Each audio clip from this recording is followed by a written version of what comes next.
as we are entering now the beginning of Shnas HaShmenim from Chof Ches Sivan Tovshin Aleph and Shnas and Arboim Shono from the first Farbrengen of Chassidim that we celebrated the first time of Chof Ches Sivan. Everyone remembers in Tovshin Nun Aleph Shnas Tinosei, the Rebbe celebrated the Yovel HaChamishim. Reb Zalman Guraya gave the Rebbe a brocha, b'shem from the entire Kahal Chassidim. And the Rebbe even asked for a Bichas Koyanim. It was the first time that Chassidim gave a brocha to the Rebbe. Usually the Rebbe is to get a brocha on Idalat Kislev and Idalaf Nissen, but that was the first time that there was a brocha on the Chof Ches Sivan. And the Rebbe even asked there should be a Bichas Koyanim, and Rabbi Yosel Gutni came over and he did Bichas Koyanim, and then the Rebbe said a sicha, an amazing sicha, and he gave out the Kuntres Chof Ches Sivan, the Kevit Chof Ches Sivan, which had also the story of the Rebbe's coming to America, in addition to some important sichas that the Rebbe spoke during the years about Chof Ches Sivan.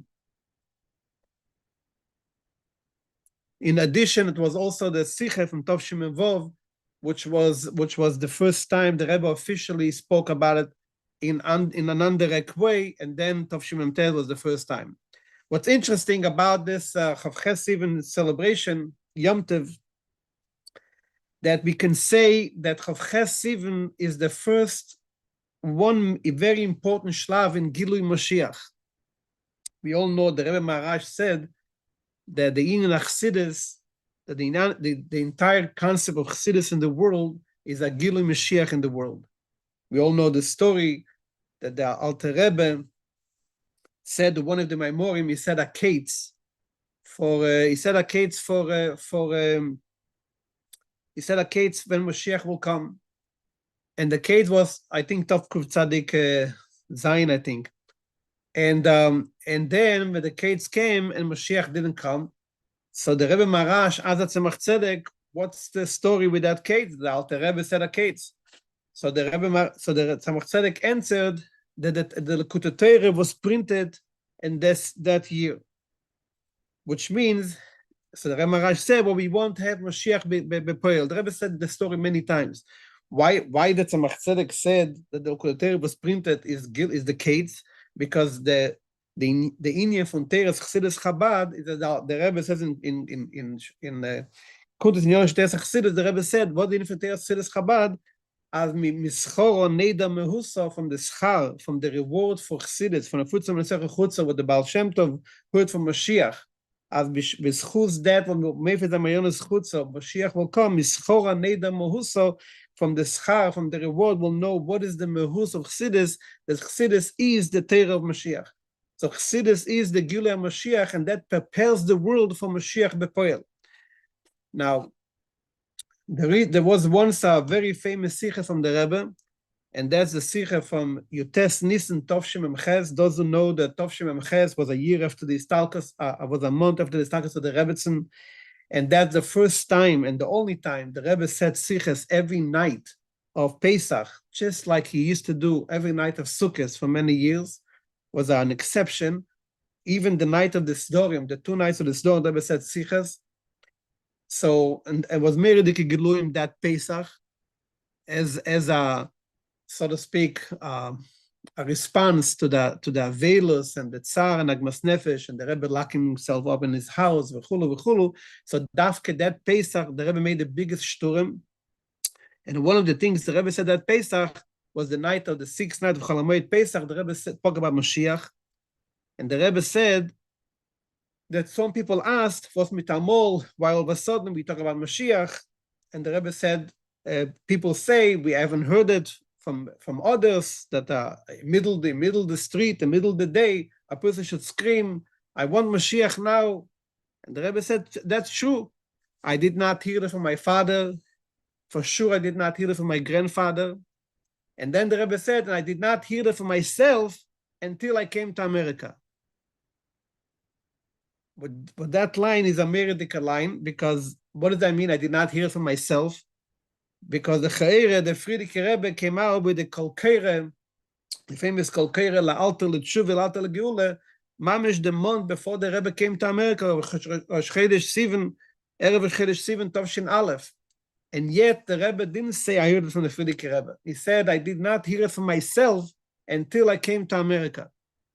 Well, that concept, I hear it from myself, it reminds me what it says about the Alter Rebbe, that the Friedrich Rebbe writes in the Sikha that the Alter Rebbe had, but the Alter Rebbe was in the sky, the apostle, it says, Nishmas Odom Telamdeno, that his own neshama taught him.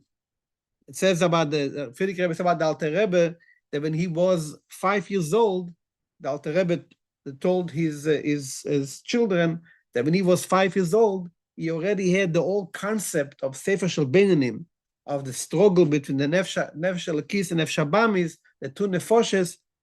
He already had this entire idea when he was 5 years old. And as the Rebbe says about, once the Rebbe spoke about the Ine from Tzimtzum in Tetzav Memhei, and the Rebbe said that the Alter Rebbe heard the Ine from Tzimtzum straight from Atzvus Mehus. And the Rebbe also said about himself, that from the day he went to Cheder, which is he was 2 years old, he already had the idea of Bias HaMashiach. So that's the Nikude that, so the Rebbe says about himself that when do I heard for myself about Mashiach was when I came to America. So that's the Ine for Chof Ches Sivan. The day the Rebbe came to America is a new shlav in Gilui Mashiach. And as the Rebbe also said in Boston Igan Tavshinit Aleph, the Rebbe says, as about Kol Hashvin Chavivin, the Rebbe says that this, the Rebbe quoted the Friedrich Rebbe and he said, the Maimer, he said, Betchilas Beil America, which means that Inyan of coming to the United States is not only a Hatzolah from the Holocaust, but it's even more so as a new shlav in the Gilui Mashiach. So therefore, it's the importance of bringing on such a day of Ches Sivan, especially we are Shmeinim Shana 80 years from Kilo from 80 years from Shnata Shmeinim, on 40 years from when the Rebbe, from when the Chassidim were Nis'erer, and the Rebbe accepted it, as I'll say later, more details. So that's a very special time, and therefore we are happy to be together with Chassidim, and we could Farbrengen for Ches Sivan, and would like to ask, we have here a very special guest speaker with us, the Shliach Roshi for South Africa, and Chabad Elomis, Rabbi Mendel Lipskar. Would like to ask him to say a few words, say l'chaim, to share with us a few words. Rabbi Lipskar, please. We cannot hear you.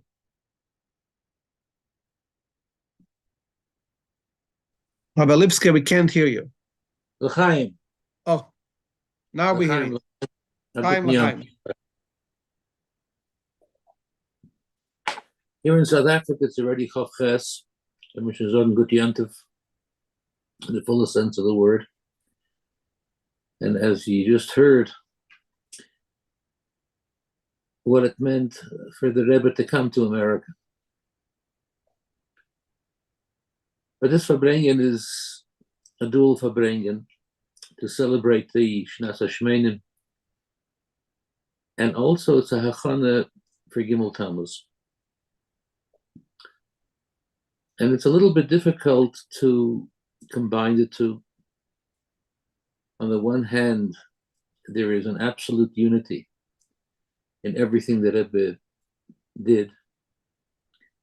And coming to America and Gimmel Tammuz, in the deeper sense of the word, is one and the same. But as we approach Gimmel Tammuz, as I approach Gimmel Tammuz, every single year, more and more, I think to myself, what is happening? What should happen? How must I experience this time, this day? What is Gimmel Tammuz all about? How do I connect to Gimmel Tammuz in a meaningful way, in a real way? How should a chassid, how should a shliach experience what this is really all about? So I'm going to share with you a yechidus that I had with the Rebbe many years ago, in which I had a little bit of a insight. It was about 7 years into my shlichus here in South Africa. And it was a challenging time.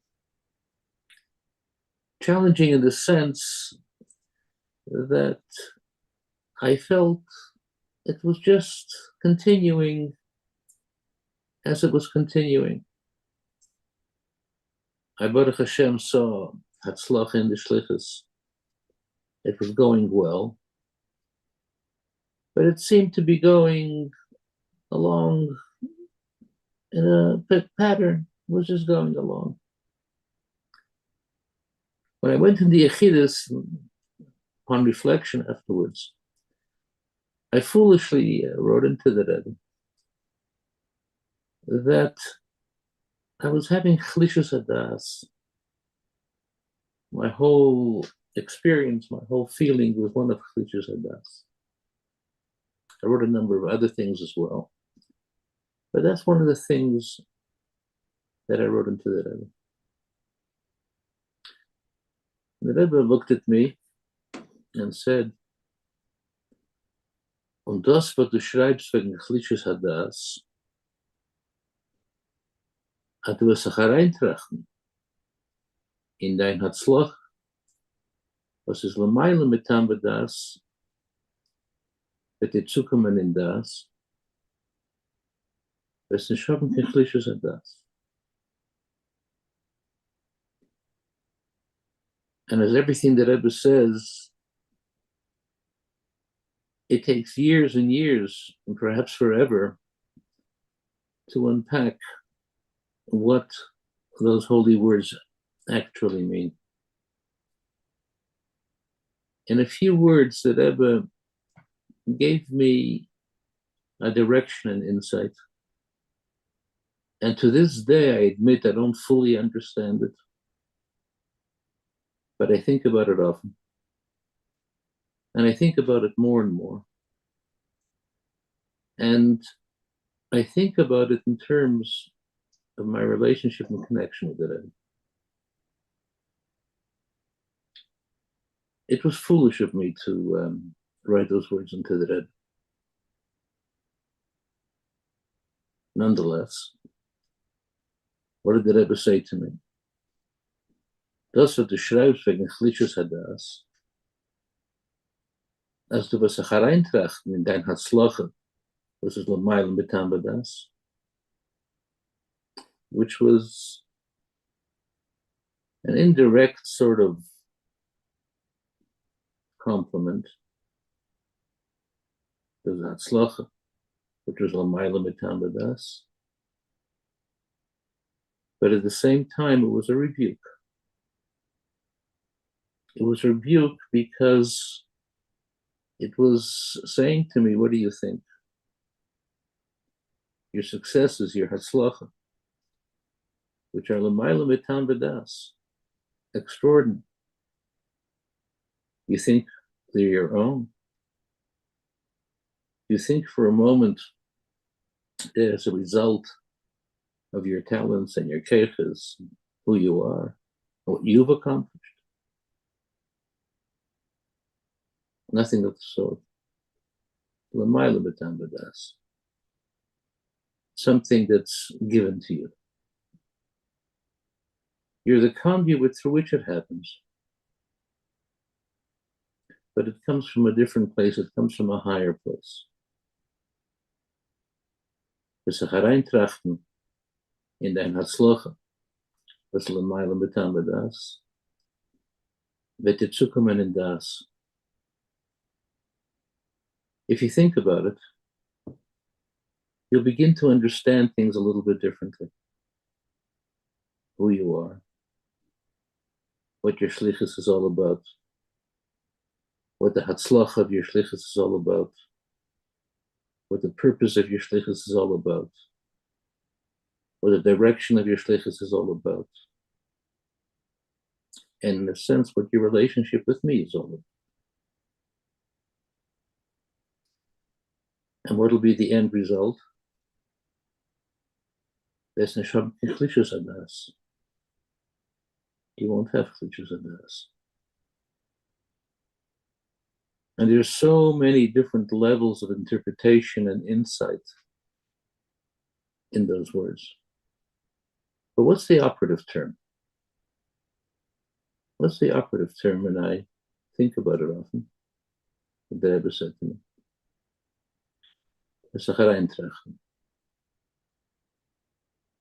got to think about it. Not something which comes easily. It's not something which comes automatically. And it's not something which comes without effort. It's very easy to fool oneself.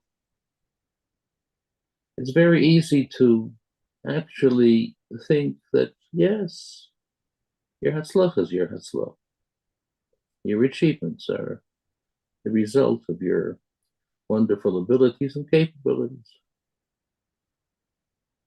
What you've done is the result of what you've done. It doesn't have eintracht.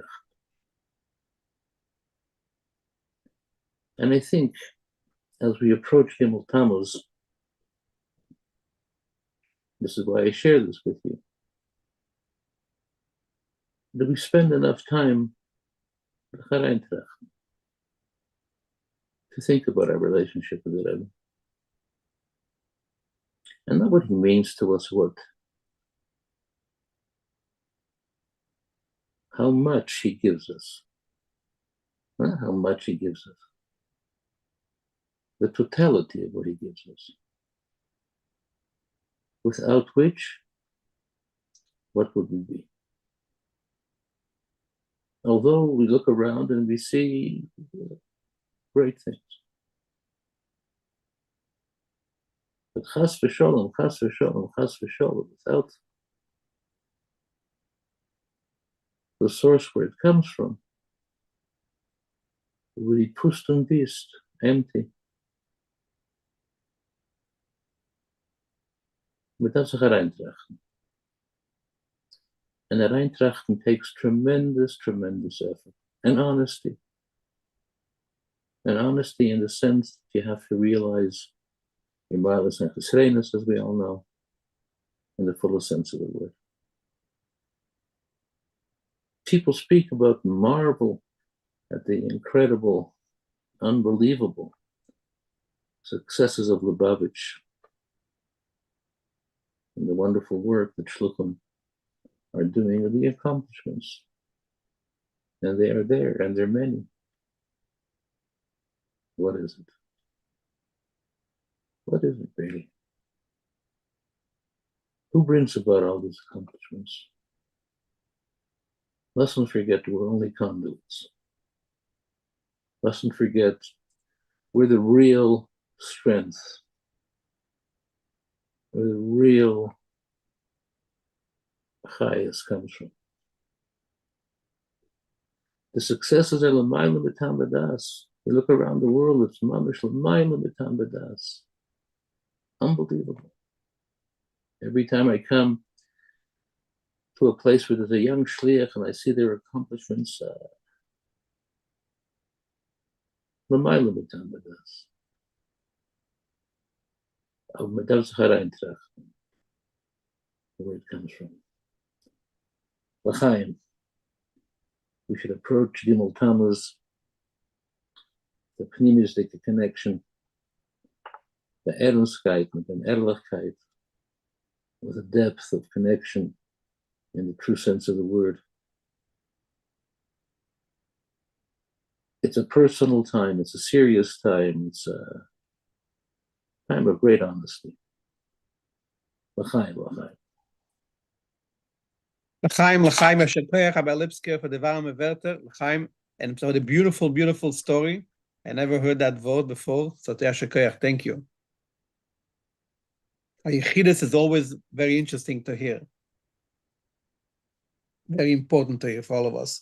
Our next speaker is from Eretz HaKodesh, and as we all know, the connection was nisparsim now lately all over the connection between Chof Ches Sivan, what's happening now in Eretz HaKodesh. Everyone knows that Tovshim Mem Beis, several times the Rebbe spoke about Chof Ches Sivan before people knew what Chof Ches Sivan is, because Chof Ches Sivan was always, many times was Chof Ches Sivan on Shabbos Avochim Shlach, Shabbos Avochim Tammuz, Parsha Shlach. And the Rebbe spoke about Chof Ches Sivan, but one of the years where the Rebbe spoke was the year I was zeicher to be by the Rebbe Tovshim Mem Beis.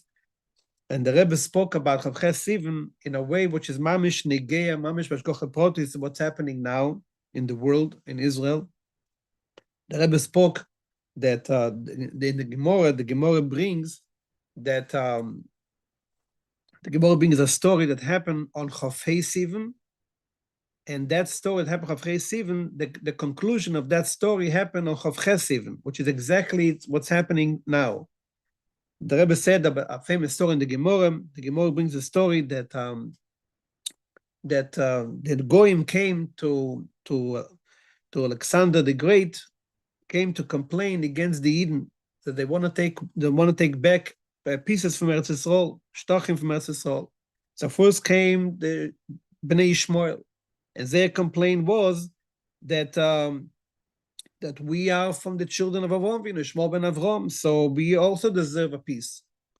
So there was the famous Kai Gvir ben Psisa that he said to the Chachamim, I will answer the questions for you. And he said to them, it's a Ferish Apostle of Bnei Pelakshim, that the children of the Pelakshim, Avram Avinu gave matones and he sent them away. And it says Beferish that he gave everything to Yitzchak. So they ran away. Then came the Knanim, and they said Eretz Canaan belongs to us. So Gvir ben Sisa said, because it says Eretz Canaan, the Torah itself says it belongs to Canaan. So Gvir ben Sisa says, it says Beferish in Torah, the or Canaan, Eved Avodim Yeh Le'echov. So everything that Eved has belongs to the master. So since Canaan was the Eved to Shem, and the Avram Avinu is from the children of Shem, so therefore everything they have belongs to Shem. Belongs to Avram Avinu, belongs to the Eden.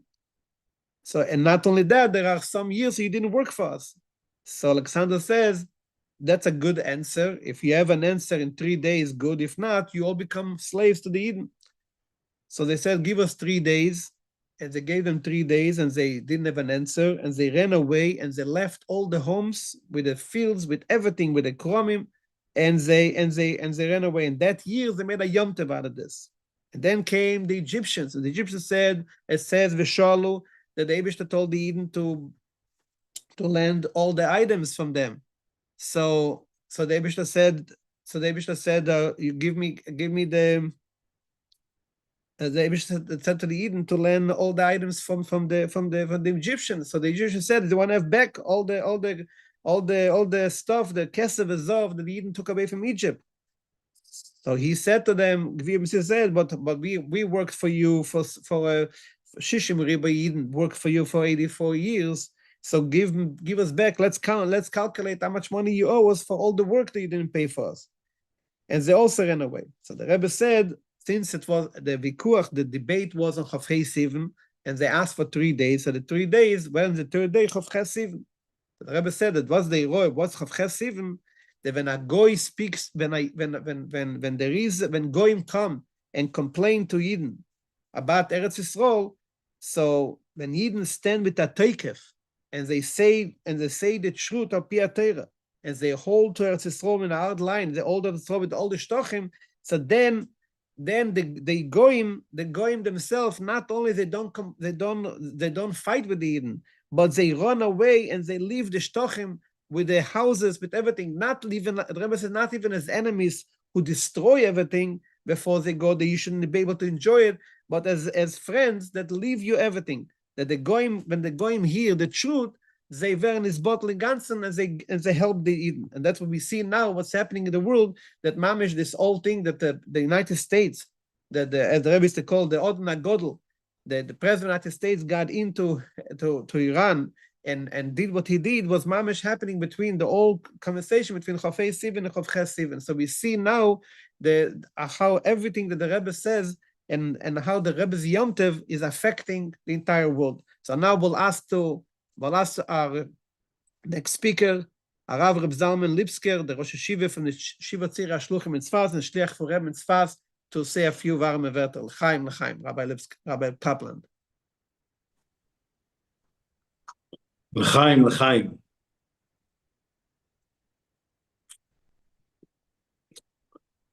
So Take mered da von Eretz HaKodesh, but being that Chof Ches Sivan, the focus is dafka on Chatzi Kadur HaTachton, and Va'ato Yigdal Na Koyach, Reinbringen a Naye Koyach, in the Avodah in Chatzi Kadur HaTachton. So being that I have the schus to deal say with Eretz Yisraelik Talmidim, and say with American Talmidim, and I can see the miles in each kvutze. So Koponim, I want to focus dafka on this Indian. The Rebbe is talking about how America is nicht anders, und man darf reinbringen Koyach in Chatzi Kadur HaTachton, a neue Koyach, und a neue Chayes, und a neue Gilulekus. And sometimes the question is like in front of our eyes. You see a new generation of Talmidim, junge Chevre, and sometimes you wonder, where is the interest, where is the Geschmack, where is the Chayes? And sometimes you wonder if somebody who grew up in an environment, in an Americana environment, in this generation, and was exposed to what he was exposed, and whatever, and can I take a bocher like this and transform him and bring him, Va'ato Yigdal Na Koyach, hereinbringen, Psanaye Koyach, and a new chayes in his kashrus, in feeling a connection to the Rebbe, in feeling a shayches to Chassidus. And sometimes you have a bocher that it's natural, you see, it's like lo noga bo yatzimtzum. He comes from Reis, from California, lo noga bo yatzimtzum. But sometimes you have a bocher and you feel this is America is in his bones. Is a shayches to take such a bocher and to lift him up and to bring him to a matzav that he feels a shayches, that he feels a connection. And kamuvon, I mean, I'm talking about chinuch because that's my main focus, my main avodah. But kamuvon that it's talking about kol echad ve'echad meitono, because whatever is affecting our children and our grandchildren, so it's definitely there b'zei ranpin also by us. And we know also that always the Eitze is that if we can reinbringen a neue Chayes bei uns, b'derech memela geht rein der Chayes echet bei den Kindern.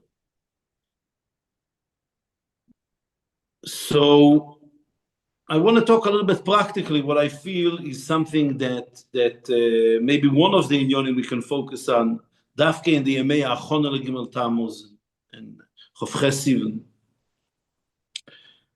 The Rebbe, in one of the Ma'amorim, the Rebbe speaks about the idea that dafke in this generation, it's expected that even a regular Yid, a Poshet Yid, could be joyous Borah. In Tanya steht, as nor a Tzadik Gomor can sein joyous Borah betachlis. That's the difference between a Tzadik Gomor, Tzadik Sheine Gomor. Tzadik Sheine Gomor, he loves the Eibishter, but he doesn't by him, you don't see that Goshe that he's joyous Borah, that he despises evil, that he has something against Klippus Yitrach. Or Klipp the Eibishter. A Tzadik Gomor is joyous Borah betachlis. And the Alter Rebbe explains that this is only a madrega that's shaykh to a Tzadik Gomor. Perek Yudale, the Alter Rebbe says that maybe a Beinoni can also try to work to be mekayim the Shvuati Tzadik and to try to be Moyes Bara. But be'etzem it's a madrega from a Tzadik. I started by saying that there is in a Maimer Bilo Amoves Lo Netzach, where the Rebbe is madgish, dafke in this generation, Achon Lebias HaMoshiach, jeder eine hat a Shaychet to the madrege von sein Moyes Bara. And I'm not saying it's tam. I feel that this is one of the Avedas. You deal with a bocher that is involved with all different kinds of inyonim. You have to try to develop within him, epis a certain shemetz minu von moyes borah, that he should feel that this is nicht for me, it passt nicht for me. It's not for me to sit on the phone the whole day. It's not for me, it's nicht for me. And what's the pshat? Why is it that in Tanya is mevur that nor a tzaddik gomer? For what's nor a tzaddik gomer could be moyes bara? What's taka the tam? So and why do you need to have a special neshama for that? In order for you to be a tzaddik, if you tzaddik she'eino gomer, you need a special neshama. Why do you need a special neshama to be a tzaddik? Why can't a regular person be a tzaddik? So the pshat portion in Tanya is as and I think it's very negea. I'm not here to give people in Tanya. I think it's negea lemaise. The Alter Rebbe explains that the way a tzaddik becomes moyes bara is because he has ava b'tanugim. Because his avas Hashem gives him a tainug niflo beyoyser. So that's what Alter Rebbe explains in Perek Tes, and also Merumas in Perek Yudalet. That once a tzaddik gomer has ava b'tanugim, he felt the tainug from the lekos. Ava b'tanugim, as that tainug niflo. So Memela, anything that is master and a course is moyes in that because he had such a tainug nifla, and that's how he transforms his nefesh habamis also. The way to be mehaper the nefesh habamis what lib tainug. So when a yid has ava b'tanugim, when he has such avas Hashem that he gets tainug from his avas Hashem, that's how his nefesh habamis also gets transformed, because the nefesh habamis wants tainug. When as the nefesh habamis feel the tainug from avas Hashem, so the nefesh habamis wants to join, and that's how a tzaddik transforms his nefesh habamis. So why can't a regular person be a tzaddik? Was darf man haben a spezielle neshama zu werden a tzaddik? Because a regular person cannot experience ava b'tanugim. Ava b'tanugim is a special matona, avedas matona and eskunaschem. It's something that comes with a mailas. I mean, to haben tainug in a lekus. Ava b'tanugim. That's a madrega of a tzaddik. Memela, a regular person who is not shayches to ava b'tanugim, memela, he cannot be mehapach his nefesh habamis to kedusha. Yeah, why can't a regular person be mehapach his nefesh habamis? Because in order to be mehapach nefesh habamis, darf man have ava b'tanugim. And in order to have ava b'tanugim, you need a special neshama. So if you don't have a special neshama, you can't have ava b'tanugim. Memela, you can't transform in nefesh habamis. Memela, you can't be moyes bara. So what am I trying to take out of this? When the Rebbe is talking about this Indian, the Dafke, this generation, Dafke in the Achone Lebila Amoves Lo Netzach, that every person has a shayches, a koponim shemetz minu, a koponim a little bit, they have a tam of mius bara. So the way to do it is when you develop a tainug and a lekus. If you develop a tainug, but when a person has a tainug in Indian Eloki, a tainug in Indian von Rebbe, a tainug in Indian von lernen avot Chassidus, a tainug in Indian Eloki, so the tainug in Indian Eloki takes away the chibur, the kesher to the ra, and allows you to feel that it's passman. But if a person never experienced a tainug in Indian Eloki, in a Chassidish Indian, so then it's very hard to disconnect from the Tainugim Gashmi, from the Inyonim Gashmi. I heard once that a story, the name, I never saw a mocker for it, but I heard from a Mashpia, a mol. There is a story from the Alter Rebbe, that the Alter Rebbe said once, that there was a Yid that once heard a Nigun, in the Yar, I don't remember the Pirte Amaise, but he heard a nigun meyuchod b'minoi, gzera special nigun that gave him a very, very special tainug. He had a tremendous tainug from that nigun. And once he heard that nigun, he was always looking to hear the nigun again, and he was never able to find that nigun again. So every nigun that he heard, it bothered him. Instead of giving him a pleasure, it bothered him because smish given azay v'yena nigun. Yena nigun given epa special. I know there is al derech zeh, there is also from other Gdei Chassidus about somebody who drank a special type of wine, and Memele he couldn't enjoy any other wine because nish given azay gishmak v'yena wine. It says once a person feels epes tainug amiti in an inyan from kedusha, so he will never really fully enjoy העניין גשמי, והעניין was is היפך הקדושה. So, כלפי מה הדבורים אמורים? I think that the days are the days of Achone, Gimmel Tammuz, Chof Ches Sivan ומרד wegen how you conquer dafke de Chatzi Kadra Tachtoin, mit der alle der Abschome, was die da in der Welt, was heint, these days is so much more than it used to be. So, what's the way to conquer, especially with the younger generation? So, Punkt as der Alter Rebbe sagt, that if you want to develop any type of news, but a disconnection from Chumrius, so you have to have a tainug in a Indian Eloki. So I think it's very much up to us, to parents, to grandparents, to mechanchim, to find a way to give ourselves and to give our children a tainug in a Indian Eloki. I think dafke in the days Achol Gimmel Tammuz, ledugne, when you take a bocher, when a bocher it's already a bit late, has to start when he's a child. You take a 10-year-old child, und me macht a ganze Indien als me fort zum Rebbe. Und me macht den Nessie, me macht a Chones von den Nessie, und me macht von dem a ganze Wesen, und me macht a ganze Geschmack von dem Indien. And you completely, the parent or the grandparent, whoever it is completely involved with the Talmud, with the king, with the Mechunach. And you take him with the ganze Geschmack, and you give him the full attention, and you allow him to experience a Tainug in Foren zum Rebbe. It's a Geschmack Zach, me fort zum Rebbe, me schreibt zum Rebbe, me geht da rein zum Rebbe. You give him a Geschmack in his shaykhs to the Rebbe, and in being a soldier and in being a shliach, you're giving a feeling of tainug.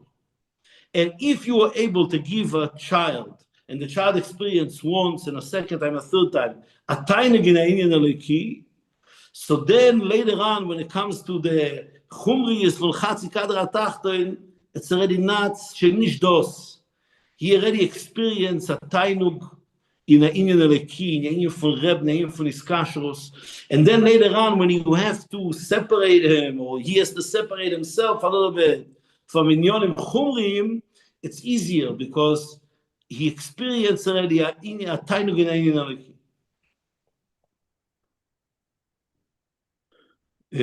So I'm just saying that Lemaise, I feel that this is a achone bechlal, a achone in chinuch for every child, dafka from a very, very young age. And later on, it makes the job of the mechanchim in yeshivas, unoch yeshivas no. I see also metzias, sometimes there's bochum that in yeshiva, they were completely involved. And then once they're out of yeshiva, mitamol sepes, a year after yeshiva, 2 years after yeshiva, and you don't know what happened. And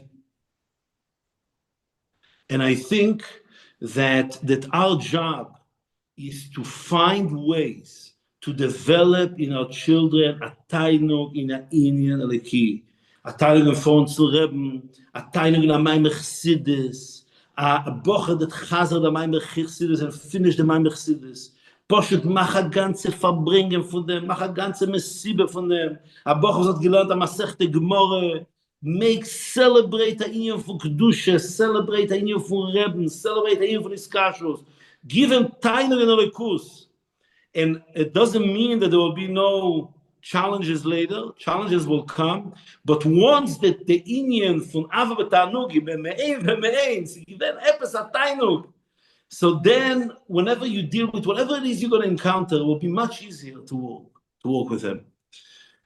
And even now, I know that this is Mistama, one of the Inyonim. There was the Pashtus Asach Gringer Amol. There was the Inyonim Shebederech Mimele Amol.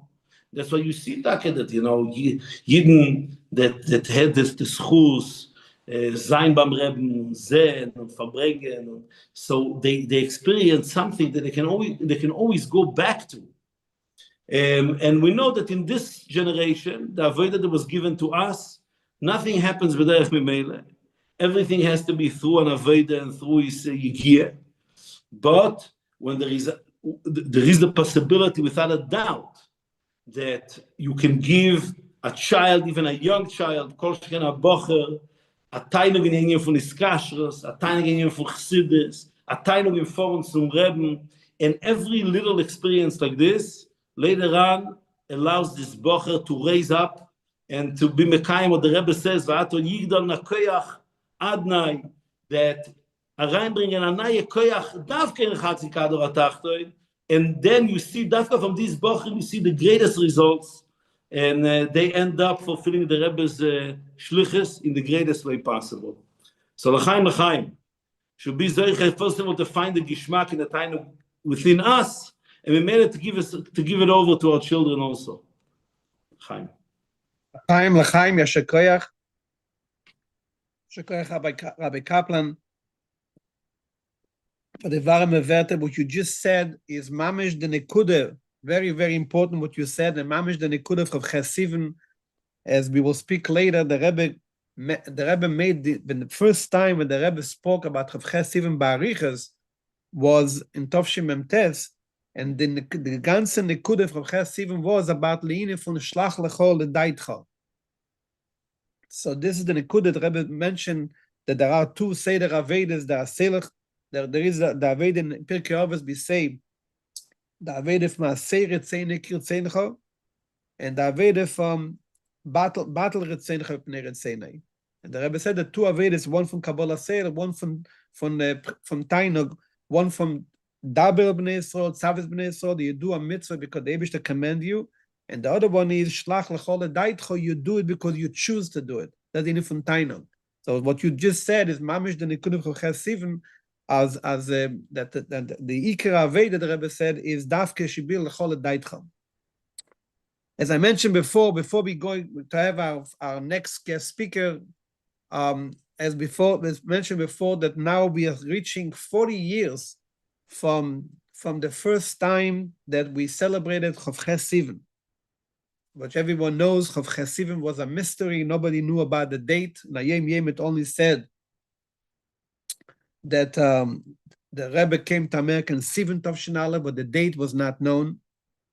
So Tovshim Memhei was the first time that Bochem celebrated Chof Ches Sivan, even though Tovshim Memvov was the first time official, which means that there was a whole Farbrengen, and the Rebbe gave a Chassidim, and the Rebbe gave a bottle of mashke, and the Rebbe gave a broche, and the Rebbe said, but the Farbrengen, you should say.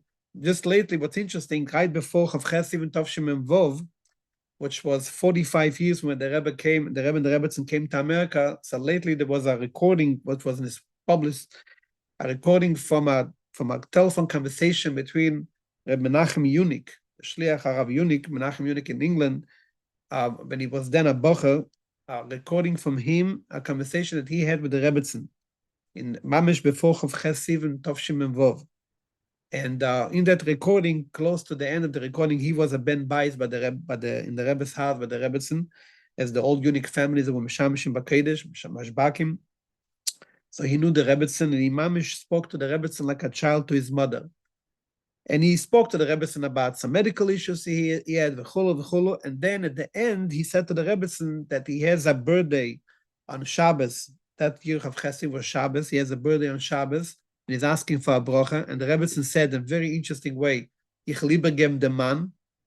And then he said, and this Shabbos is also a mazel tov for you, for the Rebbetzin and the Rebbe, that now it's going to be Chof Ches Sivan, the day the Rebbe and the Rebbetzin came to America. And the Rebbetzin was like very, very short about it. She said, a dank, and immediately she said, Ich liebe gem dem Mann.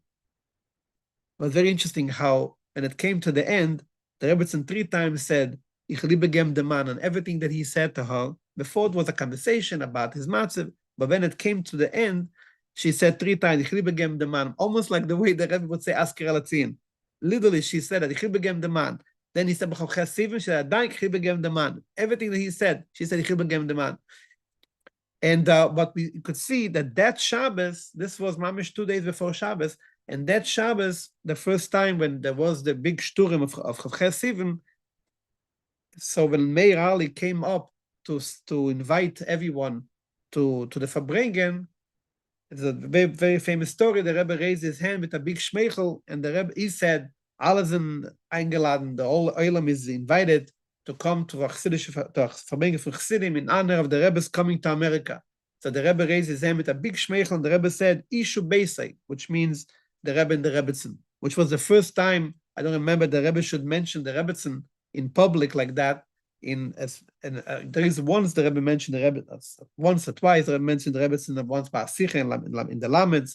The Rebbe spoke about the minig of taking, there is a minig by some, that they go to Shabbos to take water from a well to find the Be'er Shel Miriam, to find the well of Miriam. So the Rebbe mentioned that I didn't see the minig not by the Shviger and not by the Akeres Habayis. Not he mentioned the Rebbetzin that he didn't see that minig by them. But here the Rebbe should say Isha Beisein. There was a little cute thing that happened with Meir Alik that he didn't understand, and he thought the Rebbe meant that everyone should come with their wives to the Farbrengen in the Zasnoshim. So he said, Alles eingeladen to come with the Beisei to the Farbrengen, and the Rebbe smiled again until someone explained to him that the Rebbe meant the Rebbetzin. So he made a new announcement that everyone is invited to come to the Farbrengen in honor of the Rebbe and the Rebbetzin Yishu Beisei who came to America. So this was in Tovshin Memvov, but in Tovshin Memei, how that started, it's always, even some people may know, but it's always be like the Rebbe once said about his Kislev that on Pesach, every Pesach we have to come back and we have to tell the story of Pesach again and again, even though everyone knows already. So just to mention that nobody knew about when Chof Ches Sivan is, and nobody knew about this holiday. But even though the Rebbe said, there is a famous story that one of the Chassidim who went into Yechidus, the guy who, I forgot his name, the guy who owns the shop and the hats in Crown Heights, and Betzal Rotter, and he said to the Rebbe, asked him on Yechidus, when is your birthday? And he said Chof Ches Sivan, and the Rebbe said, Choshev Tog, but the Rebbe didn't say why. And anyway, so what happened was that the Rebbe told Rabbi Levin to print the Igas Kodesh, and when the Igas Kodesh came out, which was about right before Rosh Hashanah Tovshim Daled, the end of Tovshim Gimel, the Igas Kodesh came out, the Chelik Daled, I think, or Chelik Hel, I can't remember now. And in that Igas Kodesh, there were the letters that the Frierdiker Rebbe sent to the people who were involved in helping the Rebbe to come to America. Rav Rabinovich and his son, who was Rebbe Rabinovich, who was a lawyer, who was involved in that. And there it says clearly about Chof Ches Sivan. So Tovshim Daled, people heard about it, people read it in the Igas Kodesh, and they were studying. I remember there was a Yid from Kfar Chabad, Rav Zalman, who came to 770, and he showed everyone the Igas Kodesh, and he said, why nobody is doing a Yom Tov from that day? There is a day the Rebbe came to America, and even in Tess Oder, even though it was not such a big Yom Tov, but the Rebbe, whenever there was a Shabbos Farbrengen next to Tess Oder, the Rebbe always spoke about it. So we kind of discussed it, and and then it came the next year of Chof Ches Sivan. That day, everyone talked about it a lot. It was also talking about it before, like there was a Ingeman Reb Melech Urevich, a shliach in California, that when he got married on Chof Ches Sivan Tovshim Hey. And some Abacha gave him the idea to put on the invitation, to put the logo should be a boat, and to write that the Rebbe came to America. So there was a little bit of sales, but then that day we decided that we have to do something, and we will test the waters. So how to test the waters? When the Rebbe will come in to davening, the Rebbe used to daven those days upstairs, and those days nobody sang when the Rebbe used to come upstairs to daven. It was very quiet. Rebbe would come in and come out. There was no singing or anything in the middle of the week by Mincha Ma'ariv. And when the Rebbe came in, we decided we'll sing the Nigun, which is Nigun from Rosh Chodesh Kislev, which the Rosh Chodesh Kislev is the march for the Rebbe the Rebbe came out of the Sakona from the heart attack. So the similar, we'll do the Nigun, the Rebbe came out of Sakona from the Holocaust.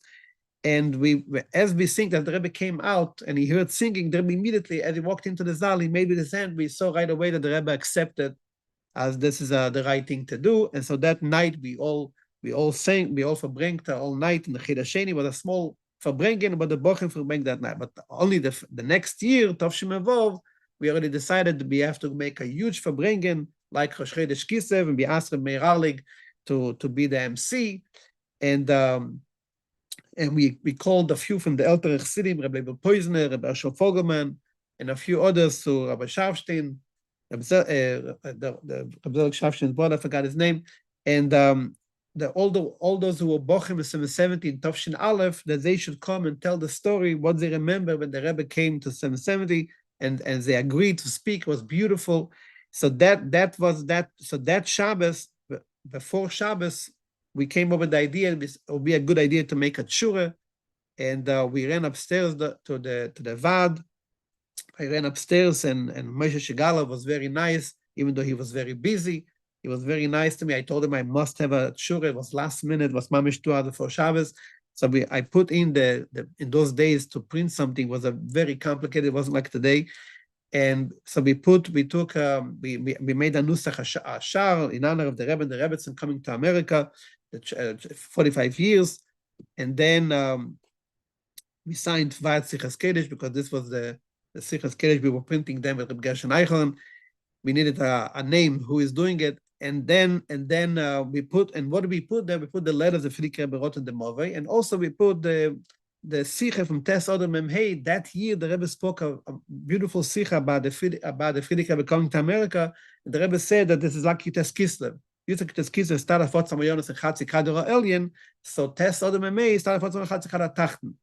And the Rebbe said that the Inyan is Gala in this generation, because Akal also Yofa Beita, everything at this time. So we put a few, we printed a few hundred of them, and we saw right away by Farbrengen, we gave it to the Rebbe, we put it on the tables. And when the Rebbe started speaking, Meir Alik was, before the Farbrengen, he got cold feet, he wasn't sure he wants to go up, maybe the Rebbe will not accept the Yom Tov, but the Rebbe started to speak, was Shabbos Vorchim Shlach, and the Rebbe started speaking Shabbos Vorchim Beis Tammuz, and the Rebbe started speaking about Shabbos Vorchim Tammuz, the Rebbe started speaking about Beis Tammuz, but normally the Rebbe spoke Beis Tammuz about the Meiser and the Geula and so on. And this time the Rebbe immediately went to that with the ganze Inyan from the Meiser, the arrest of the Frierdiker Rebbe in his redemption, from jail. That was the reason why he left Russia, and that was the reason after he left Russia, he was in Europe, and after that, for 13 years later, that was the reason why he came to America. And because he came to America, started the new Fot Samayonis and Chatzik Hador Tachten. And then the Rebbe started all ariches about the 10 Goliaths, Lubavitch from Rostov, from Lubavitch to Rostov, and so on, until they came Fot Samayonis. And the Rebbe said that when they came to America, in Einu Rov V'Leizor, how there was a Mnuchas and Adas to the Frierdiker Rebbe and Archove to do the Fot Samayonis in a way which never was before. And then later Rebbe Alik went up, and the Rebbe said, Yishabese, everyone saw that there is mamish, the Rebbe accepted it in an unbelievable way. And another thing that happened before I invite the next speaker, the Tovshim Evov, that year, the Rebbe, those years, the Rebbe used to magia only one sich of the Farbrengen, not all Farbrengen as was later years. So the regular maniach was Rabbi Zalman, and he was out of town for a wedding. So Rabbi Yisroel is the one who wrote the Sicha for the Agot. And Rabbi Yisroel chose the Sicha is not the Sicha the Rebbe spoke about Fot Samayonis and about coming to America and the whole thing. The Rabbi Yisroel chose another Sicha where the Rebbe spoke about the Rabbonim from Kona, it's the Abir Shababirim Sicha. And Rabbi Yisroel gave it into the Rebbe, he just wrote Shabbos Vorchim Pasha Shlach. That's how he was used to from all the years. And the Rebbe added on Ksavet Kedesh the date Chof Ches Sivan on the Sicha. It was the first time that the Rebbe added the date Chof Ches Sivan on the Sicha, that this was, even though many times Shabbos Vorchim was Chof Ches Sivan, that the Rebbe was like saying, this is it's going to be. So with this Akdome, I would like to invite our next speaker, Rav Shliach Roshi from Connecticut, and also was a chaver of Vada Shluchim and Vada Malach for many years. Rav Yisroel Deren should share with us a few Varim Everta. Rav Deren, please.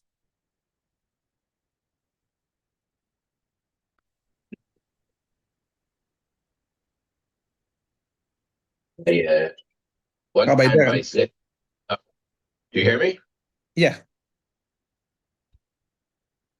I said to John Pesner, the Stef Yomov, he one time went by the Rebbe by Kesel Broche, and he said to the Rebbe, der Masse Verchen umtreglach. He was carrying a message with 600 children with us, and it was The Masse wird schon umträglich. So the Rebbe made with his hand is Hashlich al Hashem Yehavach. Marfus of the Rebbe. The next day, he wrote into the Rebbe and he said, "We tut with us. How do you do it?" What the Rebbe can for it is a protesting. It's not Shnegeya. I'm talking about the Shaila. I'm sitting here already over an hour. On her mamish varim gdelu v'nifloim l'maylim tamidas on ava b'tanugim on b'chulu b'chulu. And it's all the rest of the rate sign in. But I'm trying to think to myself, oh, we tut on this. Like it's a garnish as a push to say, and especially what we're talking about now, the connection with Mendel's gesagt, okay, between Chof Ches Sivan and Gimmel Tammuz is like so clear and so open and so and it's so mechayev. It's as much as they mechayev, and to try and be able to, what should I say, to rise to the occasion. Push it to very Chassid. It's not a. And how does it happen? Punkt today, 45 years ago, 35 years ago. Not today in the date, but today in the day. Heißt das Yem Beis Parshas Kerach. I got an answer from the Rebbe. We got an answer from the Rebbe. That was Pashut. And again, like Mendel said, these answers that you get an answer, and as time goes on, you see it like deeper and deeper.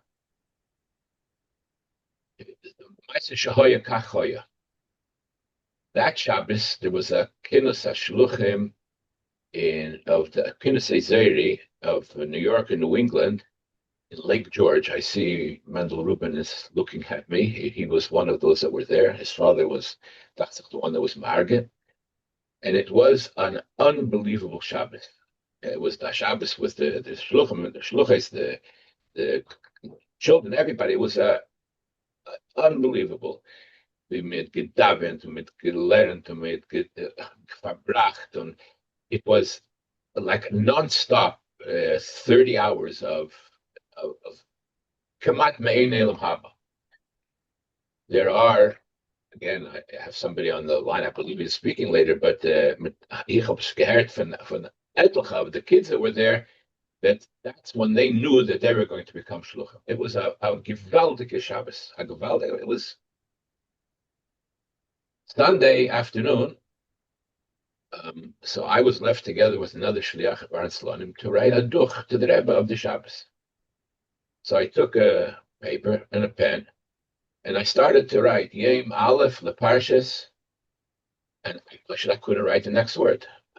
After noch Azach Shabbos, we schreibt Leparshas Kerach. I mean, it was Kerach. It was like the whole Shabbos was the whole Kiddush was mamish the opposite. Okay, Punkt verkehrt. Okay, the Ava and the Achtus and that we still feel today even.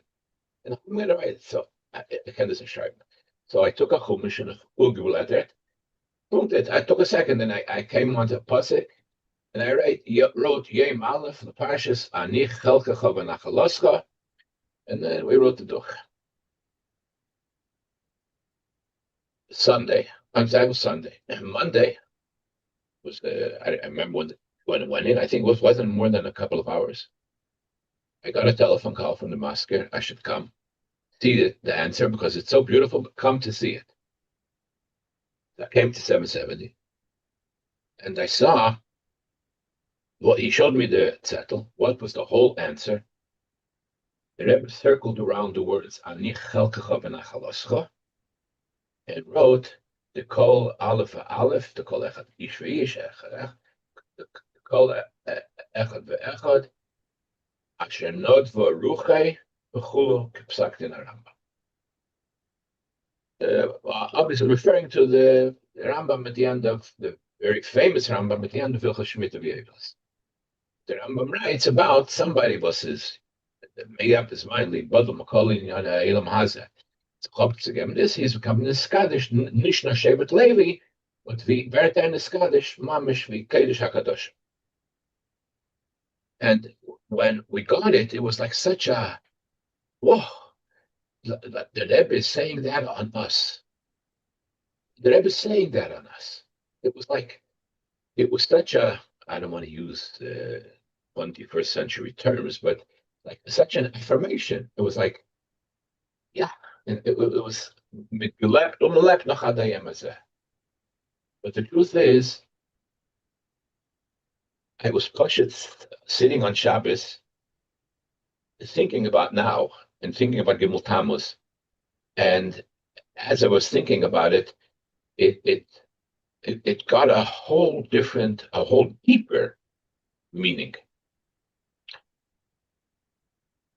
In Emerson, I saw later in the Farbrengen of Shabbos Keirach, I wasn't there, and I only looked now, and the Rebbe spoke about der Inyan von Keirach, was it gewollt, gewollt haben, der Anichel Chabonachaloscha.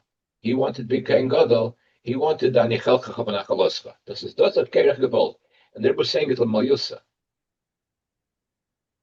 And I'm thinking, like, we're going now into Gimmel Tammuz, and like, is it not Baruch? Look where I am, and look how far I am. You know, I learned a sikha. It was a sikha from, and it's I think like Ches. But the Rebbe stellt sich up it on a modern Rashi. Rashi says when they get by Kolev, when by Yas Kolev, and what did he tell them? He said, Ole Naila, so Rashi. What's haste Ole Naila? So not what Ole Naila, we're talking about going up there, it's nicht beers up. We're not going, Ole Naila will go up. So Rashi up Sadischen Ganzen. Afilo Bashamayim. No kriegen afilo in Himmel. Who Eimer Asrisi Lamas Valusham Ebish the Mesha Ben will tell us. Make ladders, and krieg in Himmel, Natzliach b'chol dvarav will be Matzliach. And in effect, I mean, Eshtens, it's like, was zwingt Rashi to say such a pirish? Kolev is not talking about going up to Eretz Yisrael. Mitamal is talking about Bashamayim. And Moshe Rabbeinu to say some Shamayim. Like, how does it get here to answer the Meraglim? So, just thinking about that, it like opened up, like, the whole story is a the Moshe Meraglim. And yes, we all know, the Rebbe was attached and explained, and each time the Rebbe explained it again, the problem was the Meraglim. Let's say that the answer to the obvious question was, the Meraglim didn't think that the Eibishter could bring them into Eretz Yisrael. That wasn't the problem of the Meraglim. The Meraglim was that they were afraid to go into Eretz Yisrael, to be in Eretz Yisrael, and to make it Eretz Nesheves, and then to go away from where they were in Elam Ruchni, and to come down by Elam Gashmi and Sheishanim.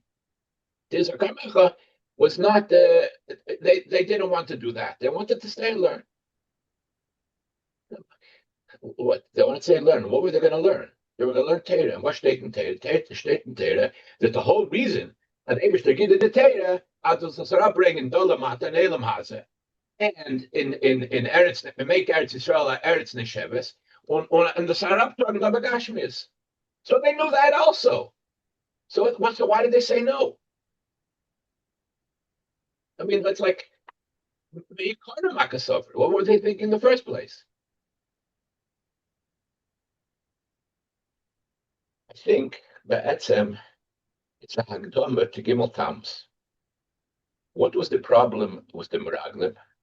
The problem with the Meraglim happened started a short while mamish before then. I don't know exactly how much it was, days, weeks, whatever. Was the Geshen. The story should happen right before. Stetisch. Amaisem mit Eldad und Medad. The Misnabim und Machane. Eldad and Medad were Misnabe that what? Moshe, and he's not going to take them into Eretz Yisrael. Moshe is not going to go into Eretz Yisrael with them. Now the Meraglim went into Eretz Yisrael, and they saw what Eretz Yisrael was, and they saw what Ayilam Hazard was. Etaka Emes, that is done, but without Moshe. How is it possible to do it without Moshe? Moshe Dishtaimatuns. We are going to be here without Moshe. That they said they can't do. It says, it's not possible to leben azav mit Guschen de Gewalt in a Elam HaGashmi, und noch der Elam HaGashmi nicht nur not to become der Trunken in it, but das Mahapach sein, it's mit einem noise. You can't do it. And that's what they came back saying. The Eretz Eichel is Yisroel. Why? Because Moshe is not going to be with us. And there was only one person that said different. Wer das gewesen? Kalev. What was different, Kalev, than all the others? Kalev did what, and that Kalev, the first thing, he came into Eretz Yisrael, he saw what's going on, he went straight to the Eil. Kalev went straight to the Eil. And because Kalev went straight to the Eil, that's why he was able to answer the Meraglim. What's that they're talking is enough an Eil, and that gave him such. He saw an impossible thing. What was the impossible thing that Kalev saw? Kalev saw is Erzda. What they say Erzda? Erzda. I'm not going to get into Albany. It's out was a given, und is da. He's here. Ubemela in Stav was the tracht. Stav was the daigenet. And he gave a scream to them and he said, Herzachainet. Da handeltzach wegen dem Reben. Da handeltzach wegen Moshe Rabbeinu. Moshe Rabbeinu. Der Rebbe tut uns heißen, afilu gain in Himmel. And the Rebbe is in her. Shehumin hanim nois. This is a zach was me kennt nicht tun. It's not a meise but praben nisim. Okay, it's a pinna bekuba de machta. It can't happen. Im kolze. What will mirtan? As what was und dann sagen wir say asu lamis. Platers. This is you do what you have to do. So what's going to happen? You'll do what I tell you to do. Miral and Ton, what the Rebbe tuns hasten Ton. We'll be matzliach. Why? Even though it's minhanim noise. Why do we? No, there's a sicha, it's in Yud Tavshin Yadalet. I don't want to say a famous sicha because if you know the sicha, then you know it. If you don't know it, and I say it's famous, then you're going to feel bad. I say it's crazy. So Yud Tavshin Yadalet. That the Rebbe asked the question there, for was the Eil in Chutz La'aretz and Eretz Yisrael? And the Nukuda that the Rebbe says is why the Eil in Chutz La'aretz and Eretz Yisrael. There as an kurze Zeit soll keiner dort ankommen. Wissendig, just knowing, as in a kurze Zeit kann ankommen auf ein Eil, ist das ein Pasbetale that gives him the ability after overcoming all the Petuyei HaYetzer. He'll be able to overcome all of the Petuyei HaYetzer. Wissendig that in a short time we should be able to come to the Eil. Ich will nicht überchazen meine Teres, but it was shot in a short time. If the Eils and Dafka Chutz La'aretz and Eretz Yisrael, it's a short time to get there. Yeah, sure, for us. Whereas I see most of the people on the phone because they're in this time zone. But what about the people in Eretz Yisrael? Other Harbour. But people in Eretz Yisrael, and today, I don't know what stuff you need, but today, Rave Minyan of Binyan of Yidden are in Eretz Yisrael, or next to Eretz Yisrael. So what's shot? The Eils and Queens and Nicht in Eretz Yisrael today is on a kurze Zeit on the cannot come. The Pshat is Pashit. That the Rebbe is when a kurze Zeit on the clock or on the calendar. That's good. Mashiach weiter nicht on the clock or on the calendar. Es darf nicht sein Kishinuyim. Und wie wir seinen, und wie wir gehen, und wie wir stehen, können wir bringen Mashiach. Wie wir seinen, und was wir seinen, in a kurze Zeit, in a short time, they won't have to change. You don't have to come a tzaddik, a chosid, pusher, ich weiß nicht, okay, a story. You know, you don't have to wait until you become all of that. The Kirche in Eretz Yisrael and their Heilige Atzenu HaKadesha and their Heilige art. To get to a Heilige art, you have to become a Heilige person. A person you don't become overnight. It takes time. Now, I have a problem. I'm sitting here now. Gimmel Tammuz is in less than 5 days. Und es ist eine starke Zeit. Es ist eine starke Zeit werden a Chassid, eine starke Zeit werden a Mekush, eine starke Zeit werden. For me at least, it's a Veda Gedela B'Yeser. Dr. Rebbe, no, the ale is not in Eretz Yisrael. The ale is in Chutz La'aretz. The ale is in Golus. I'm staying here in Golus because I'm staying here with you. I'm staying close with you. I'm not going away far from you. Was heißt close with you? Das heißt zu sagen, in a kurze Zeit, you don't have to wait until du werden der Chassid, was ich will, du sollst werden. Und der Schliach, was ich will, du sollst das sein. Und das ist Taka sein. Okay, but until then, komm auf den Nail. I'm here. I'm still here for you.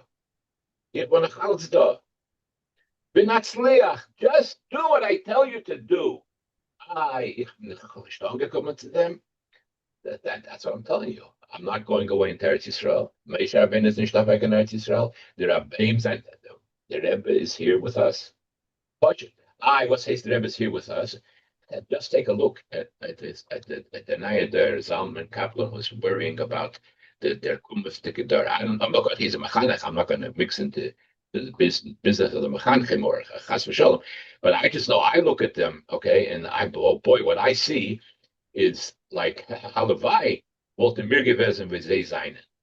Was says we were by the Farbrengens, we were in Yechidus,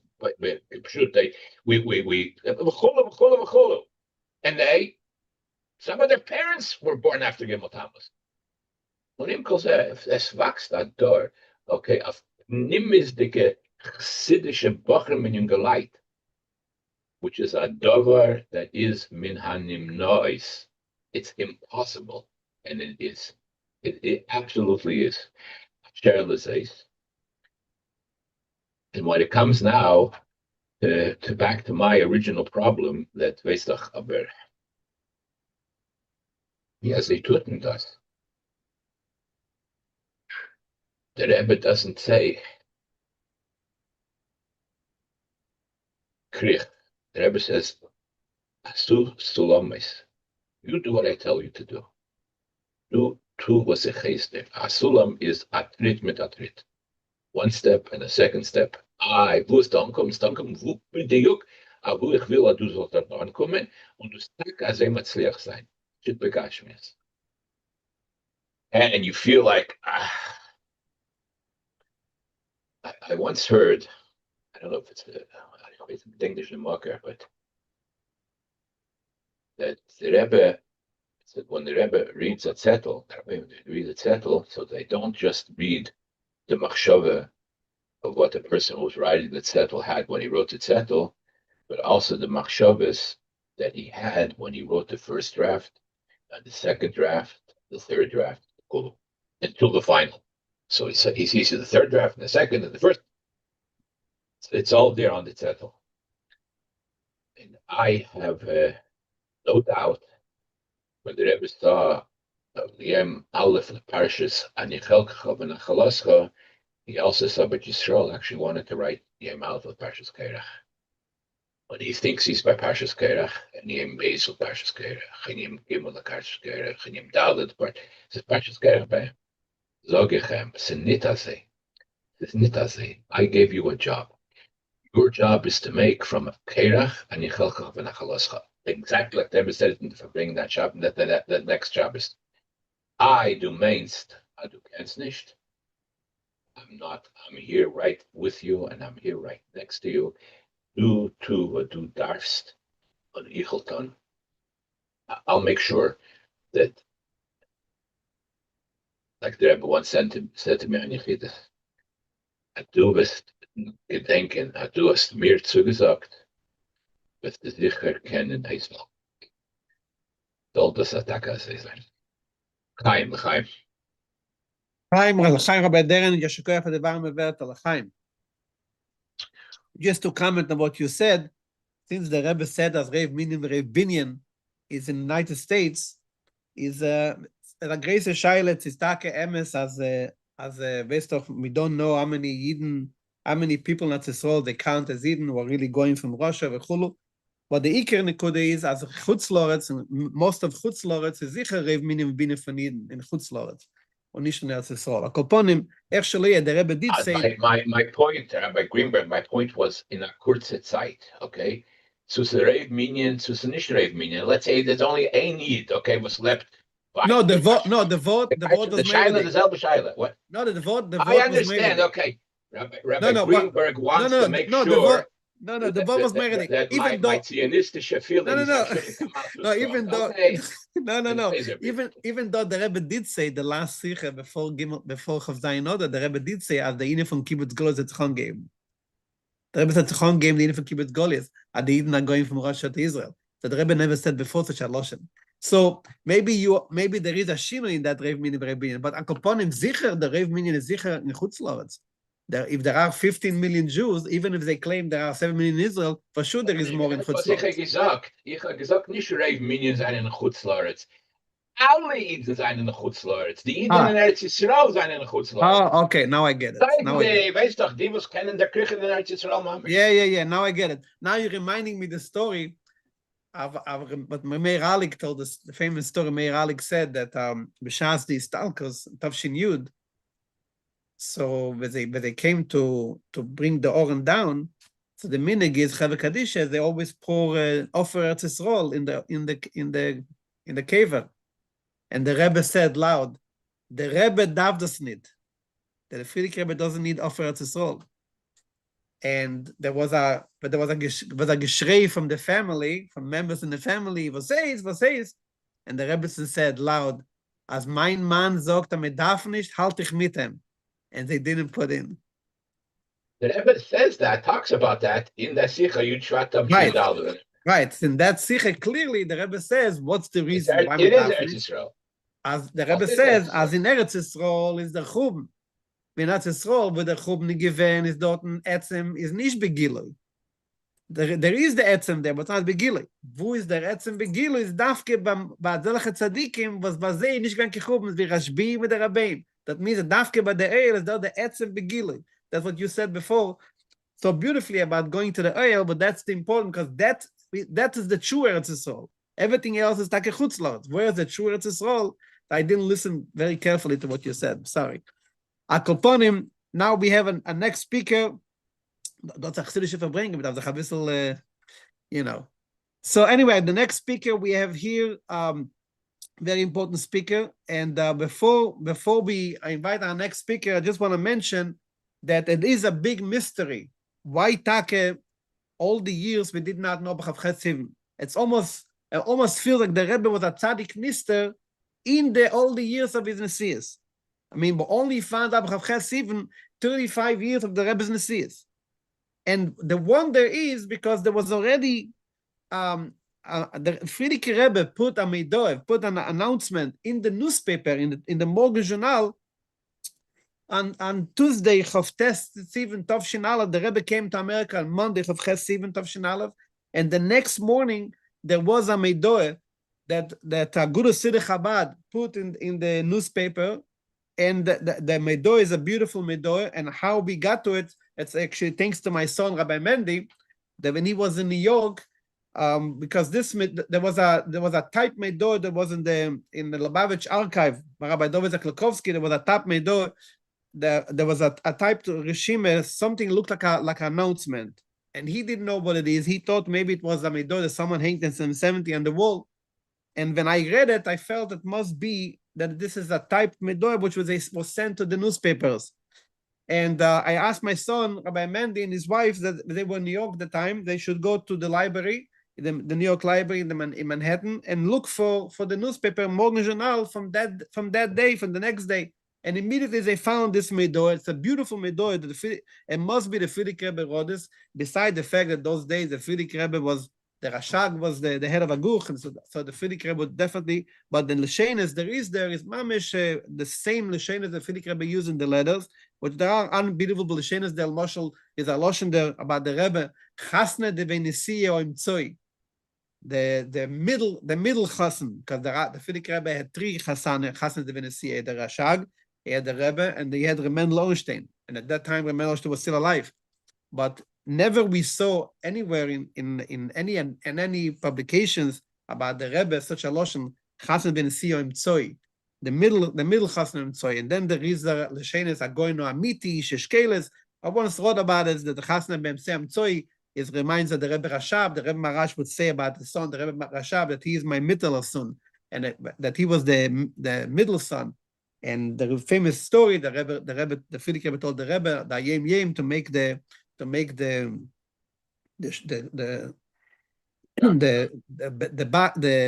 Sharblat should look like the Sharblat of the Rebbe Rashab, and he said the Tate given a Pnimi and du bist a Pnimi. My father was a Pnimi and you a Pnimi, should be the same Sharblat. So we see that the Leshenes are meredig. The Isha Shkeles is a lotion that used to be used for those who are the Tachas Hashtemus in Deren and Ale Chochmes.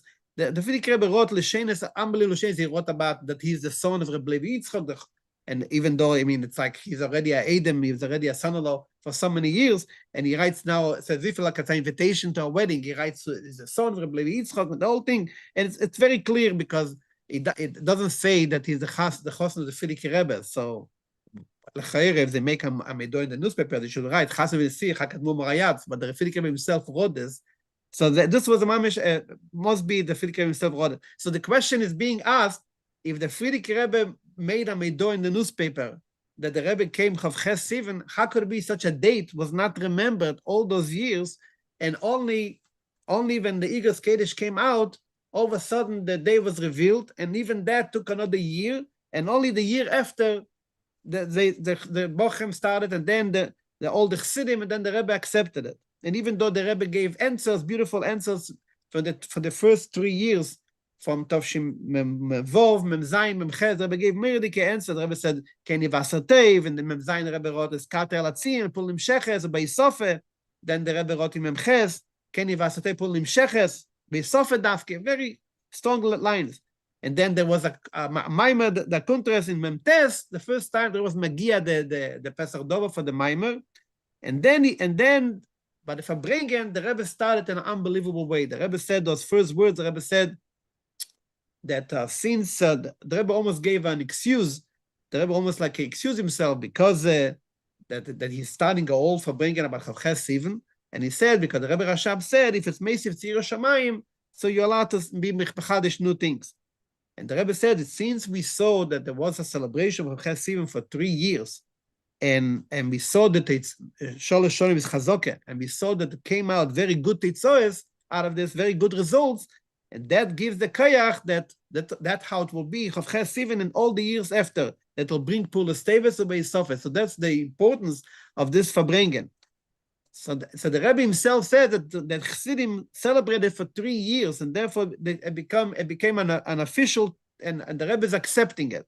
When the Rebbe started to speak about this, we see why Take this Farbrengen, why this idea of Chof Ches Sivan was hidden all those years, and it only came in Lamata Lamayla, the Chassidim, and the Rebbe accepted it. The Rebbe explained what's Chof Ches Sivan B'kitzer in 2 words before we go to the next speaker. The Rebbe said that Chof Ches Sivan is the inner from Koyach. Chof Ches is Koyach.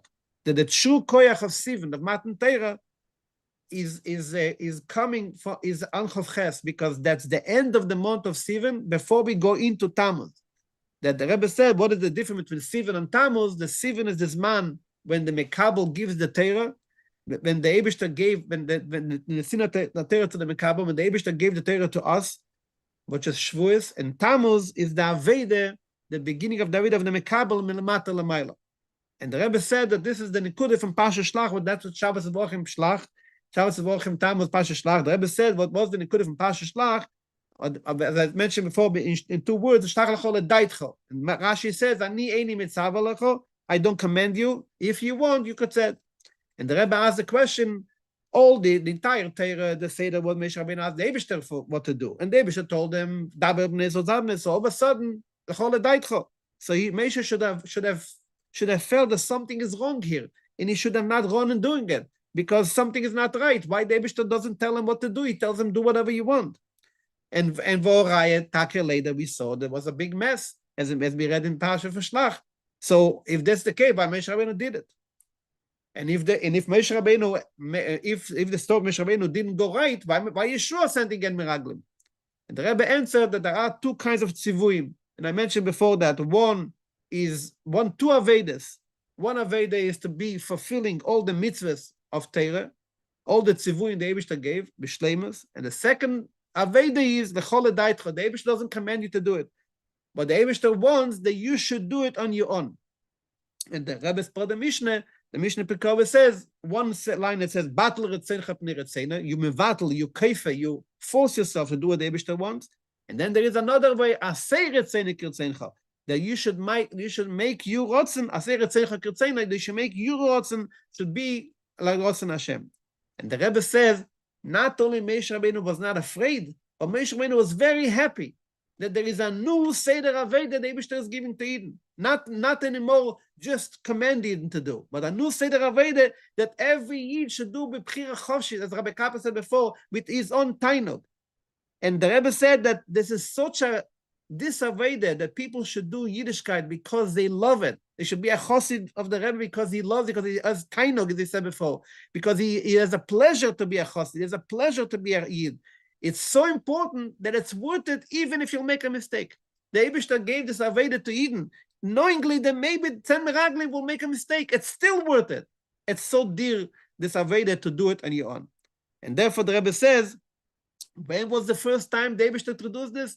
When he sent Meraglim to conquer Eretz Yisrael, because that's the whole idea from conquer Eretz Yisrael is to take the Tachten and make this Adir B'Tachtenim there. Therefore, it started at that time, and you could see how about the Rebbe, everything is so Bashgoche Protes in Bediuk that the Rebbe says, what is the day the Meraglim went to Israel? It was Chof Ches Sivan. That means the day after Chof Ches Sivan, that's when the Meraglim, because the koyach to go, ledaitcho, the koyach to go and do it was only started. And that's why Yisroel also is a Meraglim. He wasn't spoiled at the fact that Meraglim from Moshe didn't succeed. And the reason is because it's a great Aveda. They didn't succeed, okay, but we'll be misaken at them. Yisroel was misaken that they did succeed. And that Rebbe added that why the Shluchim from Yeshua did succeed and Shluchim from Moshe did not succeed. And the Rebbe said because Pnei Moshe is Pnei Chamo, and Pnei Yeshua is Pnei Levana. The Rebbe says Kol Zman Moshe was with them. Couldn't be the true Aveda of Lechol Daitcho of the Tachten, because Moshe's Ashpoy was so strong that everything was done under his leadership, under his inspiration. When was the first time that there was a true Pnei Tachten? Was Pnei Levana. Levana is a mekabel from the Shemesh, from the Chamo. So that's when by Yeshua was the first time the true Lechol Daitcho, therefore they succeeded. That's the Rebbe said, the same for Chof Ches Sivan, that when we came to Chatzikara Tachten, but there's no Matan Torah, and the Aveda is to bring Chassidus and Chatzikara Tachten, that's a inyan for Ledaitcho, that's a new Chidush what the Eden accomplished. And what's interesting is, it's a road to what Matzev and again to Gimmel Tammuz, the Matzev BRR, that we see that when was the first time Chof Ches Sivan was Neseirer? When the Bochum came up with this idea that everything is Bashgoche Podis Bam Rebbe, the Rebbe runs the show. When was the first time? It was 2 days before the famous Rosh Chodesh Tammuz Tov Shemei, the meeting that the Rebbe had with Agudas Siddur Chabad about the Mishpat, about the Sforim. Even though nobody still knew about it. But the Rebbe, of course, knew about it, and the Rebbe already invited them to the meeting. So this when the cheshech, when the darkness in the world became so stronger, to the point that the entire Chassidus was online, and the entire inyan from Rebbe was online. And with that court case, is dafked the 2 days before that meeting, the first meeting, the Rebbe spoke to Agudas Siddur Chabad about this forum. That's when the Bochum won the Seirer with the inyan from Ches Sivan, because the inyan from Ches Sivan is the Chol Daitcho, that when it becomes the biggest cheshech, that's when it becomes the biggest Seirer. So now I would like to invite our next speaker, was a Choshev Shliach in Albany, New York, Rabbi Mendel Rubin, to share with us a few warme Wörter. Rabbi Mendel Rubin.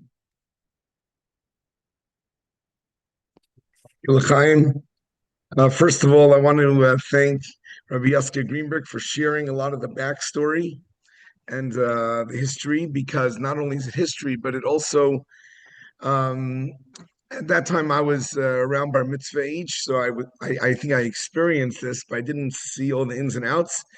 And his sharing really highlights how much of this Yontif celebration of Chof Ches Sivan was by Chassidim initiative and by Bachrim initiative. So this is really a powerful statement. It also ties in with the whole, I don't want to use the expression, America first, that, it has to come from below. It has to come from below.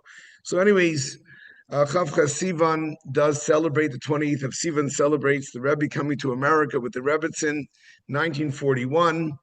And aside for celebrating their incredible escape from Nazi Germany and all the Rebbe gave us in the years that followed, the main emphasis of this is that the Rebbe came what's called Chati Kader Atachten. The Rebbe came to the lower hemisphere.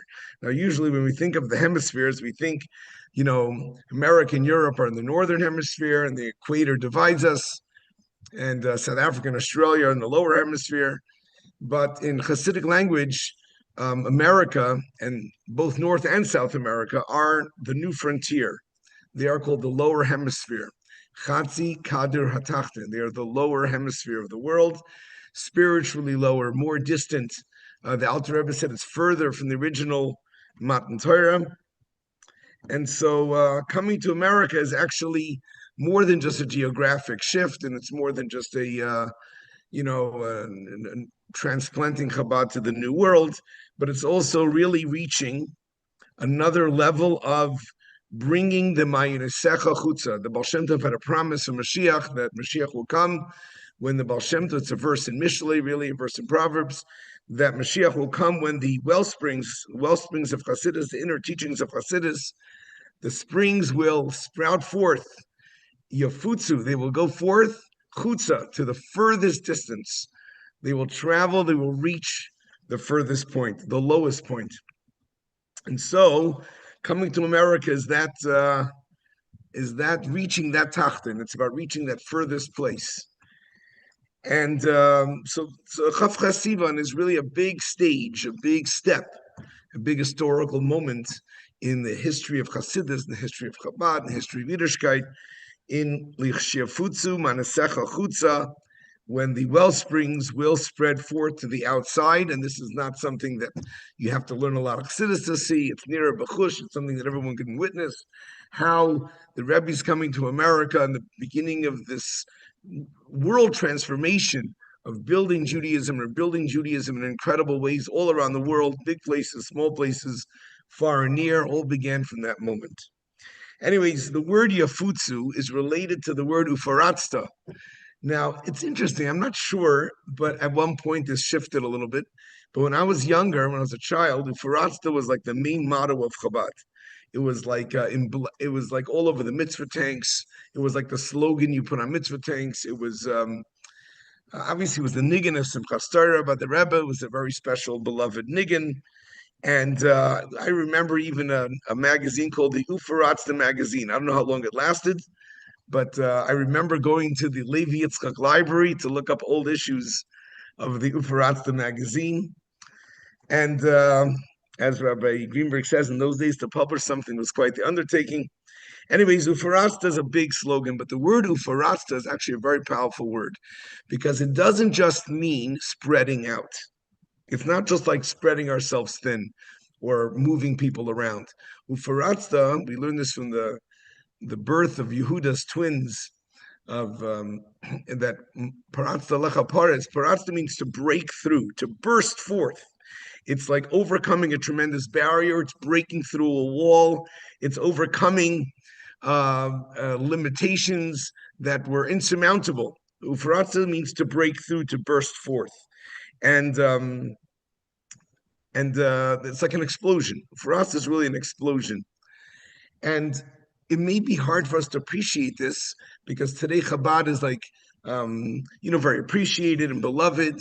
And look, I'm on campus now, and we meet students whose parents were Bali Tshuva from Chabad in other places or affiliated to Chabad in other cities. And there's a whole different dynamic of the acceptance and appreciation and integration of Chabad into Jewish life all around the world. But there was a time that this was a challenge.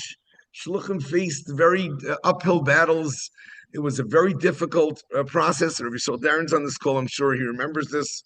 I see Rabbi Shmutkin on this call. These are pioneering shluchim who, and I'm sure even Rabbi Greenberg in Alaska, his earlier years was not, I'm Chabad, this is what we do. Everybody knows, name recognition. So really, Chabad was a ufaratzta, not only in terms of its geographic spread, of going to the east and the west and the north and the south, everywhere and anywhere, but really in terms of like breaking through stereotypes and breaking through limitations and breaking through people's barriers, mental barriers, emotional barriers, social barriers, religious barriers, breaking through a lot of things. This is the Rebbe's breakthrough. Now we're all coming off this. I'm sure everyone's been watching this. There's a uniquely shaped plane called the B-2, and Israel, with all their ingenuity and all their miracles and all their everything, Israel couldn't reach the depths. They couldn't reach how low a certain nuclear reactor was that they wanted to destroy in Dafka. Only America had this specific plane that could drop this kind of bomb with this kind of potency, with this kind of reach. And really, the Rebbe really is that powerful reach. The ability to reach lower and further is actually comes from higher and stronger and deeper.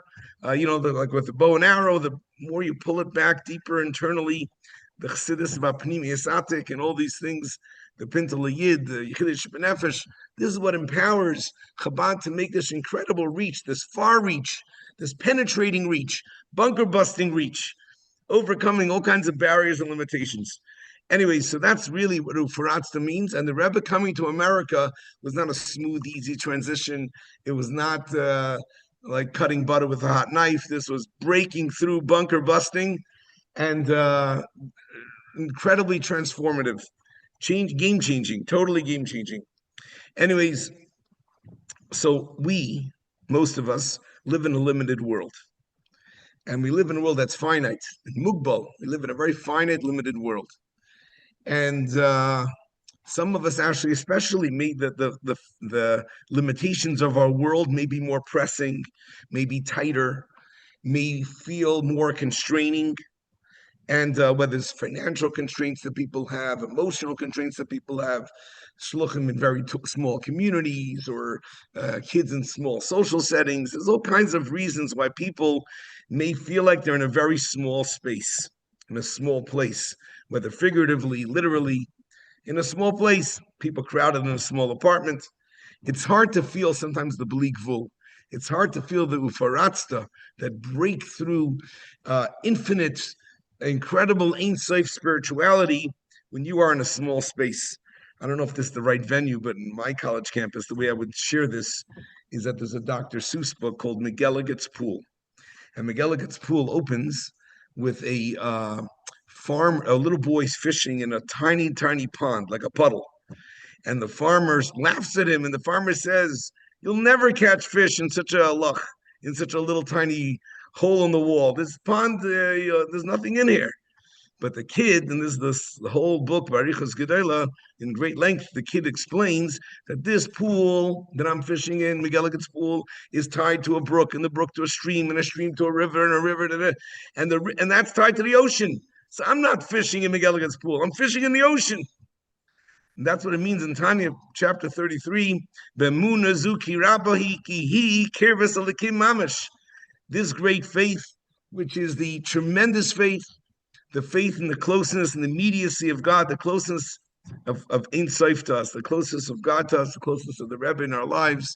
This is a tremendous faith, but the truth is it's sometimes hard to see and sometimes hard to realize the Ein Sof. And it's sometimes hard to realize the limitless potential. It's sometimes hard to see the infinity that exists within our finite, constricted, restrained, limited lives. We all have that. So listen, we live in a limited world, and we're usually, a lot of us are at the bottom of Yishtalshalos, we're at the bottom of the spiritual food chain. But Chassidus says that we're connected to the Ein Sof. Chassidus says we're connected to the infinite, endless light. So really what's happening here is, this is the chutzah. Everybody has, not only geographically, not only cosmically, everybody has in their own world a chutzah. Everybody has chutzahs in their life. There are spaces that the godly spark has to reach. There are spaces and places and emotional places and mental places that the godly, even in our own world, I'm not talking about the family that lives down the street. I'm not talking about people we're trying to bring into our Chabad house. I'm not talking about students that we're chasing after for 3 years, that they should show their face at Chabad. Even in ourselves, even in each of us, there is a chutzah. There is a coming to America. There's a part of us, now listen, I don't exactly buy Zalman Kaplan's distaste for America. I know the Rebbe came to America. One of the most amazing thing was the kiruv pnimi, that the Rebbe had this close love and appreciation for the Hecht boys and for the Groners and for all these American boys. The Rebbe really loved them and valued them. What about the And, brought up- Goldsteins? And yeah, it's endless. I mean, really, Rebbe really uplifted the generation, and that an American boys actually did something that the old school didn't have in them. So there's a lot to be said for American boys, but we all have an America that needs to be reached. We all have an America that might be closed off. There might be a wall. Maybe we put up the wall. Maybe the wall's there by itself.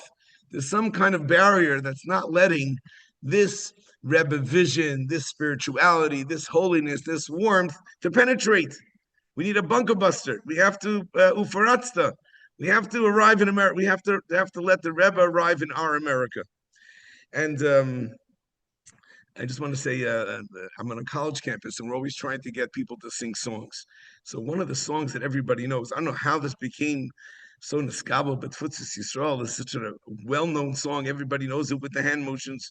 The song Kol Olam Kulo, Geshet Tzarmod. The whole wide world is a very narrow bridge. They know it in Hebrew, they know it in English. Everybody knows it. Anyway, so there's two stanzas to the song. The first part of the song says the whole wide world's a very narrow bridge. The second part of the song says the main thing is not to be afraid. So really, this is a Breslov song. It's B'Sharshe, it comes from Reb Nachman. So I want to say it like this, that Chabad, I'm not speaking for Chabad, I'm not a formal spokesman, but in my heart, I feel that the second stanza of the song, the Rebbe would agree with.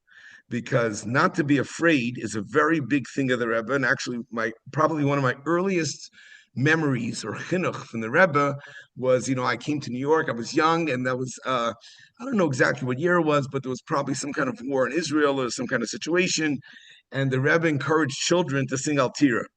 And when children sang Altira, that was like, you say that, it was like the Rebbe said that's gonna, the Rebbe really ingrained in us the Altira, and also there weren't a lot of books in those days, and one of the main books was the Machanayim books, the blue and the yellow.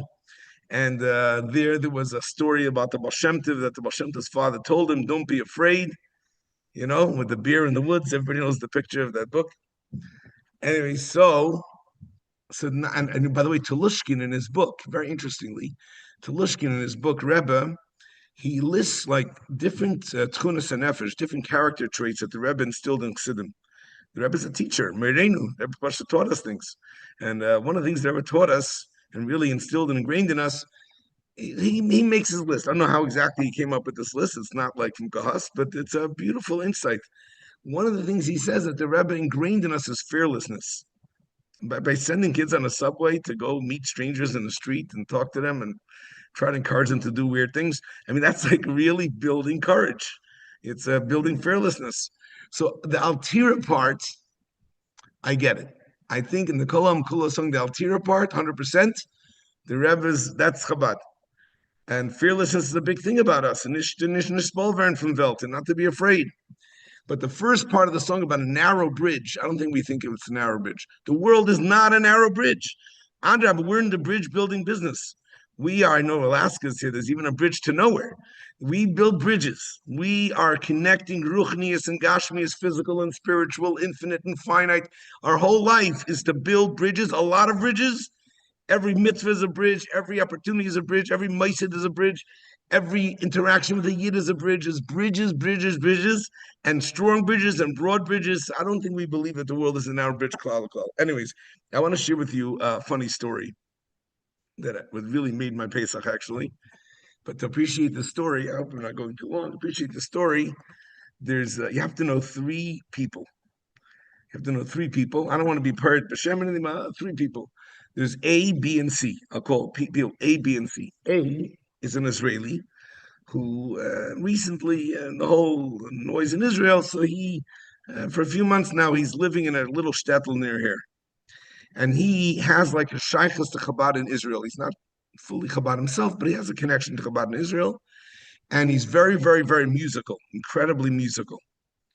And he has to do with music. So that's A. B is a boy who's a student by us. And he's actually from a Chabad family. So B is from a Chabad family. He's also musical. He's very, very musical. And C is a boy by us who just graduated, rather. And he actually became very close to Yiddish. By the time now he graduated, he's very Shemer Shabbos. Actually, this past Shabbos, he stayed with us the whole Shabbos. So he shouldn't have to, yeah. But he graduated, very warm to Yiddishkeit, and he is very interested in learning Hebrew. So he has a very, very, very long streak in Duolingo. Duolingo is an app that you could use to learn Hebrew. But what I'm trying to say about Duolingo is that he has no idea of, like, he doesn't know structure of sentences or what anything means. He just knows vocabulary. He knows a lot of words. He's a bright boy. He's also a boy that actually never learned with me much. Usually someone who gets that close likes to learn. He's a very, very busy boy. He graduated in 2 years. So he needed to maximize his time. We never really learned. But he comes Shabbos, he's by he plays board games, he stays here, Farbrengen. Okay. Anyways, make a long story short, A, B, and C. So the Seder, it was a second Seder night. And A came to spend the Starim with us. He's in this little shtetl not far from here. But Starim, he wanted to be by Chabad, so he came to the Starim. And then B walked in late, and A and C. A is the Israeli boy who's musical. And C is the boy who knows Duolingo. He was trying to practice his Hebrew. So they sat together by the Seder. And their part of the table was already a little crowded. And then B walked in. B walked in and he wanted a kaira and matzahs. He comes from a Chabad family. But it's not apparent on him that he's from Chabad. It's not, you can't really tell. So I really wanted that he should sit with A because A is musical. He's musical. Musical, Gzer Shava. Maybe they'll talk to each other. So in the middle of the Seder, I went and I tried to arrange a space and move over some chairs, get some people to move around to make room that B should be able to sit next to A for the Seder. So, and I introduced them. I'm introducing them, and they're standing next to each other. And then I'm trying to make room. So I hear they're talking for 40 seconds, a minute, maybe max. I don't know what happened, but A picked up that B comes from a Chabad family. He told him like this, Ata Chabad? So the boy B tries to say, I used to be Chabad. Like, not Chabad, I used to be Chabad. So A says, Ma picto, no such thing. As Chabad, tamid Chabad. If you're Chabad, you're always Chabad. There's no... So this Duolingo kid, C, was watching this, and he wanted to say this in Duolingo. He wanted to use his Hebrew. So he said like this. He said 3 words. He said, Chabad, Ein Sof. I was like blown away. That was enough for me. That was my whole Seder. Anyway, so Chabad Ein Sof.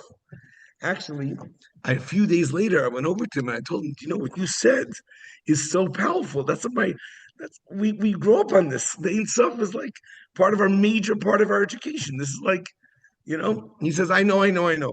Because another boy at the table, a nice boy, actually was learning a lot of Chassidus. He told me afterwards, you should tell that to the rabbi because he'd love that. Anyways, I did over here, but the other boy told him. Anyways, Chabad Ein Sof. Anyway, so the main thing I want to say is that there's Chof Ches Sivan also in ourselves. In Olam Katan Za'adam, each person is a microcosm of the world, not only geographically the whole world, but in ourselves. And, you know, whether it's our relationships with our children, our spouses, how we engage with the world, how we deal with money, what we do to entertain ourselves, there's going to be a chutzah. There's going to be a side that's not yet touched by this. That we have to find ways, you know, there's a beautiful lashon, I remember the letter about a chassid who's struggling with his bitachon in the early years, and the Rebbe wrote him, what happened to all the chassidus that you learned? Like, where did that go? Anyways, I just want to share this. One of the most beautiful things, actually, really, it appears earlier in the Akdam of Tanya.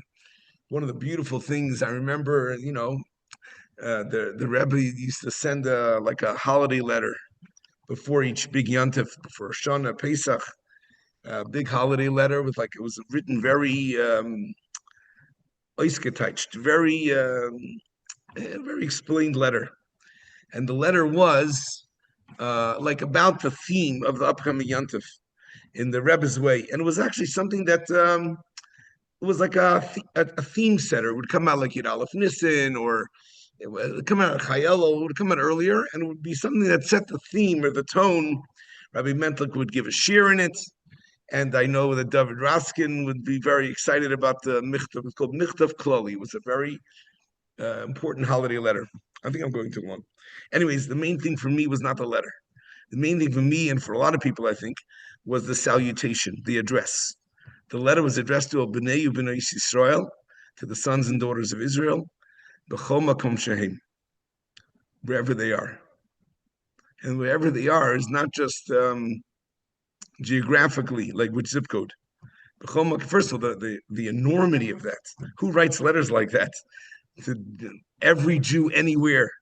It's unbelievable. But as I got older and I appreciate it a little more, there's a very powerful line here. Where a person finds themselves, whatever dark corners of life, whatever struggles a person has, the Rebbe's letters, wherever you are, a little bit like Rabbi Deren said. Anyways, I just want to close this. Like the famous line from Shalom Charitano, Ba'asher Usham. Ba'asher Usham. Yeah. Ba'asher Usham. Anyways, my years by the Farbrengen, so Rabbi Yaski Greenberg's years were mostly the early mems, I think. That was a very powerful times for him. And mid mems. And for me, my bar mitzvah was mem vav, so my mem zayin I started to appreciate more. And so my years of the Farbrengens were like mem zayin to nun beis. Those are the years that I grew up, and by the Farbrengens. And a big theme. I mean, obviously, there's a lot of themes. There's a big theme about Invelt and Oysenvelt and Erpinia. He used to teach us in the Farbrengens. But a big theme of the Farbrengen, a lot of Farbrengens, not every Farbrengen, but a lot of Farbrengens was to take the Yechidah Shebenefesh, to take the core of the soul, and to bring it out in all the Kachas HaGeluyim, to have your super Jew, your super Chassid, powering your everyday life. That was a very big theme, the tying in together of the inner core of our Jewish identity, of our Chassidic identity, having that manifest, having that alive, having that expressed in our everyday life, in all the aspects and corners and pieces of our lives. One Farbrengen was about how the Maida'ani, the Pintalif and the Maida'ani, dragged out into every aspect and corner of our day. This is a big I'll share two more quick things and I'll be done. So basically, I just had this exchange. I have two alumni who are plowing through. They meet every Monday night, and they're plowing through the Hasidic Heritage series. They're doing it. They're going through. They bought whatever's printable, and they're reading. Anyways, so every time before they finish, they ask me some questions, and I try to answer, and I try to follow along with them a little bit. Anyways, they sent me that they want to now start Kuntres Tefillah. Learn Schwarzenegger. I don't even know if I ever learned it. I don't even know if I ever looked at that. I mean, Kuntres Tefillah, it's probably highfalutin. It's probably some very inaccessible, high spiritual, demanding text. How are these boys? I got nervous. And I wrote them something like, I don't know what I wrote them. Anyways, he writes back, Rabbi, Chassidus is timeless. And it's always relevant. We're going to find a way to make it work for us. So we'll see what happens. But that's the attitude. Anyways, I don't want to go into it long, but this nakuda, the Yechidah Shebenefesh of the Ein Sof, powering our everyday, ordinary, external life. This goes back to Tanya chapter 18 and 25. The balance of 18 and 25 is this nakuda. The 25 is the Mesiras Nefesh, the Pintal Yid, the super Jew, the time of tremendous connection. That's chapter 18. Chapter 25 is bringing that into every day. Likas Kishmarim at the end of Per Chafei. And by the way, it was around the time Rabbi Yossi Reber certainly remembers this, when they published the Rebbe Yitzchak's telegrams and letters to the Rebbe before the wedding. Was a dark green booklet, if I remember. And there it said an amazing line, and it made me think a lot about Perek Hafei, that the Rebbe's father told the Rebbe to learn Perek Hafei on the day of his chasana, b'kavana v'lei b'iyun. And what is in there about a wedding? And it really is a lot. I have a whole shir for the college students about relationships in Perek Hafei, but the Nekuda is really ultimate into every day. The Rebbe coming to America. The Rebbe is the ultimate. The Rebbe is a super Jew coming into America, coming into our ordinary life, coming into our human existence. That is Chof Ches Sivan on a personal level. And that's really Tanya Perek Hafei. Anyways, I'll just end off with this, that I remember this memory, that I was a young boy, it was probably early MEMS, and we were, I don't know if we were watching it, I don't know if cable started yet already, or maybe it was just the hookup. We were sitting with a small group of families in Albany listening to the Farbrengen, and it got word that Rebbe is giving out Tanyas. So my father piled us into the car, we're going to New York. So it was nice because the families got together. My father used to explain things a little bit. It was also like talking. There was like English talking, I think. But my father used to explain things, and I jumped into the car, drove to New York, and in the station wagon. And I remember walking into 770. I'll never forget. I always remember this. The niggin that they were singing when we walked in. I think by then it was already curling. Like the niggin we walked in was a Masi Kasi Marla Shifutzam Nesecha Chutza. And here we were like coming from the Chutza to the Mayan. The bottom line is that the Mayan is Pasha B'chol Makim Shehem. Wherever you are, there's the Mayan 100%. L'chaim, l'chaim. L'chaim to you all, l'chaim. Chaim, Hashekoyach, Rabbi Rubin, mamish for the varm verte geschmack, very good, l'chaim. Hashekoyach very much. Just what you mentioned about the Indian from coming to America. America is not anders. Actually, the Rebbe spoke about it. The next Shabbos Kerach, Hey Tammuz, Tov Shemem Tes, the Rebbe continued the theme that he started Chof Ches Sivan. And the Rebbe said that just like the concept of Chof Ches Sivan is that you go away from Chodesh Sivan, from Har Sinai, and you go into Chodesh Tammuz in time, in Zman, that you start the Aveda from the Mekabel. The same thing the Rebbe said is when you get so in Mokem, that the Iker Inyan from Ledaitcha is when Yidden go away from Chatzi Kador Elyon, where the Eibishter gave the Torah, and they go into Chatzi Kador Tachten, where they start Ledaitcha, Vekeach Atmecha, to bring Yiddishkeit there.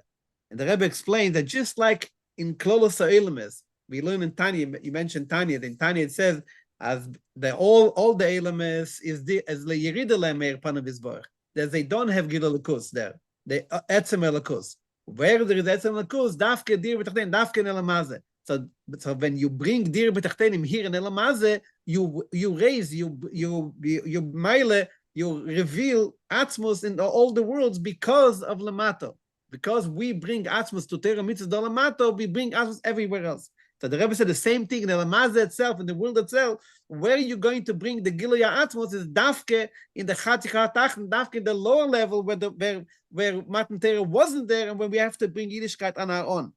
And so the Rebbe said that's the reason why the Mishavev Asivas, why the Eibishter made that the Frierdiker Rebbe should come to America Dafke now in the last generation, because now is the time that we should go to Chatzikah Tachen in the time of. So the Rebbe said, even though going to America is a Chamokim Cheshech, and therefore we have to say America is not anders, because it is a Cheshech, it is a dark place in America. But the whole mission of when we're going to bring, how we're going to change the world is if we change America, the Gilul Lakus in America will bring Mashiach to the whole world, because in America we do it lechol daitcho. There was no tzivui, there was no commandment by anyone to go to America. We came to America b'shgocha protis because there is still a place in the world that we need to bring Yiddishkeit. And then the Rebbe said something amazing. Everyone remembers, and it gets to Gimmel Tammuz, and everyone who was by the Farbrengen will never forget it. The face of the Rebbe when the Rebbe said it. The Rebbe told a story that there was a Godel B'Yisrael, a famous story. There was a Godel B'Yisrael who said that he will come to Milo, he will demand Mashiach to come. And then there was another Godel who says after he passed away, Mashiach didn't come. So the other Gadol said probably they gave him such a gilui in Gan Eden that he forgot about Mashiach. He forgot about the Geula Dolamata. So the other Gadol said that when he comes to Milo, he will not allow them to give him any candies that he will forget about the Golus Dolamata, and he'll make sure Mashiach come. And the Rebbe smiled, and the Rebbe says there must be that Lamaila they found a way to do it, because the fact is the Mashiach has not come. So they found a way how to convince him to make him forget about the Golus Dolamata. And then there was a very moment, an unusual moment from the Rebbe. The Rebbe's face was an unusual way. And the Rebbe said, the only eitzeh, how to make sure when you come Lamaila to not allow, to make sure the Mashiach, they will not convince you to forget about what's happening in Lamato, is to make a neder al das Rabin. We just learned the Rambam about Deren. So when you make a neder al das Rabin, when you make a neder, you make a vow, take a vow al das, that everyone, the entire community is accepting that vow, so that neder en lehatorah. You cannot be nullified such a neder. And therefore, the Rebbe said, even if they're able to convince one or two, but the Rabbim need the entire tzibur, the entire klal, they all need to be agreeing with that. And so when you read, when you think about that sikha from Chof Ches Sivan, from Shabbos Kerach Hey Tammuz, which is mamish 2 days after Gimmel Tammuz, in Tov Shimim Tes, which is the year after the Tzfas of Rebbetzin, you realize the Ashgoche Protis, why Chof Ches Sivan was nisgale dafke in the last years of the Rebbe, dafke after when the Mishpat started, and when the Rebbe started speaking about it, was dafke after the Tzfas of the Rebbetzin. When the Rebbe spoke clearly about the famous Sikh of Cheshbon Shalom, what will be after, if Chaz Shalom there'll be a Gimmel Tammuz. Because this Chof Ches Sivan gives the koyach, gives us the strength how to overcome Gimmel Tammuz, how to hold on, to, even in the darkest moments of after Gimmel Tammuz, how to hold on and to the Rebbe Shlichus, and to know that this was Bashgoche Protis, the Chole Daitzel, that the Rebbe wants dafke after Gimmel Tammuz, after the Ris Pnei Moshe are not there, dafke then we will bring Mashiach, dafke this, as the Rebbe used to say, Tapchem Asher Martin Labaziyeh, the children who didn't see the Rebbe, dafke they, Emi Roshua, they will bring Mashiach, and therefore we have now thousands of shluchim all over the world. But that leads me now to the next speaker who is here with us. And just to mention, Rabbi Lipskar, his father, Reb Zalman's father, was always had a special koch in the minute from the shlichus, and special koch in the minute from Mashiach. And so just to mention that Chof Ches Sivan Tovshin and Aleph, when the Rebbe celebrated 50 years, Yevel Shonim, from Chof Ches Sivan, the Rebbe said the unbelievable words, as Nesi Deren Mont und Firt Uis, the Nesi Deren that the Rebbe demands, and he's getting what he's demanding, he's accomplishing it, he's demanding from the Eibishter, as the Beis HaMikdash is being revealed first in 770, the Beis HaMikdash Shel Maila, the Beis HaMikdash Shel Eish, first revealed in 770, and then straight from there, it goes with 770 to Beis HaMikdash in Yerushalayim, which means that the Gilu Lekuz, the Gilu Atzmus, the Gilu from Mashiach is dafke there in 770, there becomes the Gilu Bam Rebbe, and from there it is Gala to the Gan Tzevel, because that's the only Kude of Chof Ches Sivan. And that's what, as I mentioned before, that the Rebbe said about himself, that in America, he heard from himself. When did he hear from himself about Mashiach? Only when he came to America. So with this, I would like to invite our final speaker, Reb Zalman Lipskar, the Memale Mokim of his father in the famous shul in Harbour. He's a shliach on his own rights, and a Memale Mokim of his father, so he should share with us a few varme wörter in his father's style. L'chaim, Reb Zalman, l'chaim. L'chaim. So first of all, I just want to say we should give Hakaras HaTov to HaKadosh Baruch Hu, to God Almighty, for sending us open miracles on a regular basis of what's taking place in Eretz Yisrael right now. It's unfathomable, the beautiful miracles that we're seeing on a regular basis. So l'chaim, thank you Hashem, and it should only continue, and God willing, to be peace in Eretz Yisrael for the Jewish people and around the world. All the people should be safe, and all of our shluchim that are living in very dangerous parts of this world, especially in certain parts of the world that are of a different religion. I don't need to mention that here, that they should be safe, and they should be able to accomplish their shluchos in a holy and beautiful way. L'chaim. Amen. Shukriach. Amen. I also want to say is that, First of all, Aliyas and Neshama from my dear father, Abi Meiri, Reb Shalom, the Ben, Rabbi Akiva, Hareini Kaparas Mishkabe. There's Neshama Shab and Aliyah, and I know that there's no doubt about it that he's very happy at this moment right now. He encouraged me to do more Farbrengens, and when you have a father like you have, you don't stand a candle into that space, but he would want me to share, so I'm doing this for him. So hopefully he's having nachas and l'chaim. Wow. So I think that the very fact that we're sitting here and there's still about 75 people Kanai online after 2 hours and 17 minutes of Farbrengens, you would say maybe on a regular day like Monday, Chof Ches Sivan, Chav Zayin, but actually it's actually 84 years from the English date of June 23rd, 1941, when the Rebbe came to America. So the English date also has power, as we know, in a certain level. So it's a very apropos that we're bringing today, especially also as a chana for Gimmel Tammuz. So thinking about when Rabbi Ovadia Goldman asked me to share some words, saying, what am I going to talk about in Chof Ches Sivan? And I thought to myself, first of all, that we're able to Farbrengen 84 years after an event that happened to the Rebbe, as great of a day as it was, already shows that we have a deep connection with the Rebbe. And the fact that we could sit in Farbrengen and talk about it in such a way that's personal, that it actually had an effect on our lives, means that it's something real, something tangible, saying that we can connect to. So in a way, you would think to yourself, when the Rebbe came just a little over a year after the Frierdiker Rebbe came, when the Frierdiker Rebbe said, as we heard earlier, the famous words, America is nicht anders. America is not different. And what that meant was America was a very apathetic environment. It was very assimilated, very Americanized, obviously. It was luxurious, it was comfortable, and it was lacking maybe the passion, the fire, the Mesiras Nefesh that the Jews of Russia, the Jews of Europe had. And the Rebbe wanted to make sure, the Frierdiker Rebbe wanted to make sure that we come to America with the same kind of passion and desire to connect with God under any circumstances, where sometimes we know that when it's Mesiras Nefesh, it seems to be a little easier, the Rebbe explains many times, because you awaken your inner soul, your Nefesh Alikiyas, your Pintel Yid, all those beautiful concepts are awakened when you're pressed to the core. When things are comfortable, when things are complacent, when you have what you want, it's much more difficult to inspire yourself to be on fire and to really connect. So the Rebbe perhaps took these two concepts, the concept of America is nicht anders and the idea of America, which was a breiter country. The Rebbe described many times it was a country that was wide, and it had breitkeit, the big cars and Cadillacs and Oldsmobiles and big restaurants and big supermarkets. It was a very luxurious country, a Medina shel Chesed. It was a place where you can practice Yiddishkeit in an open and revealed way. And the Rebbe said, if we can combine the passion of the Mesiras Nefesh and the fire that raged in Russia when people would have Mesiras Nefesh to go to a mikveh, when people would have Mesiras Nefesh to put on tefillin to have a bris milah, and we combine that with the power of American kind of confidence, the American kind of Go'in Yaakov, which the Rebbe gave us in an unbelievable way.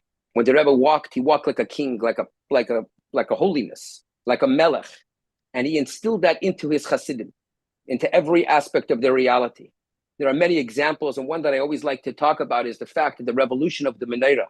We look at a menorah, and everybody was complacent having the round menorah.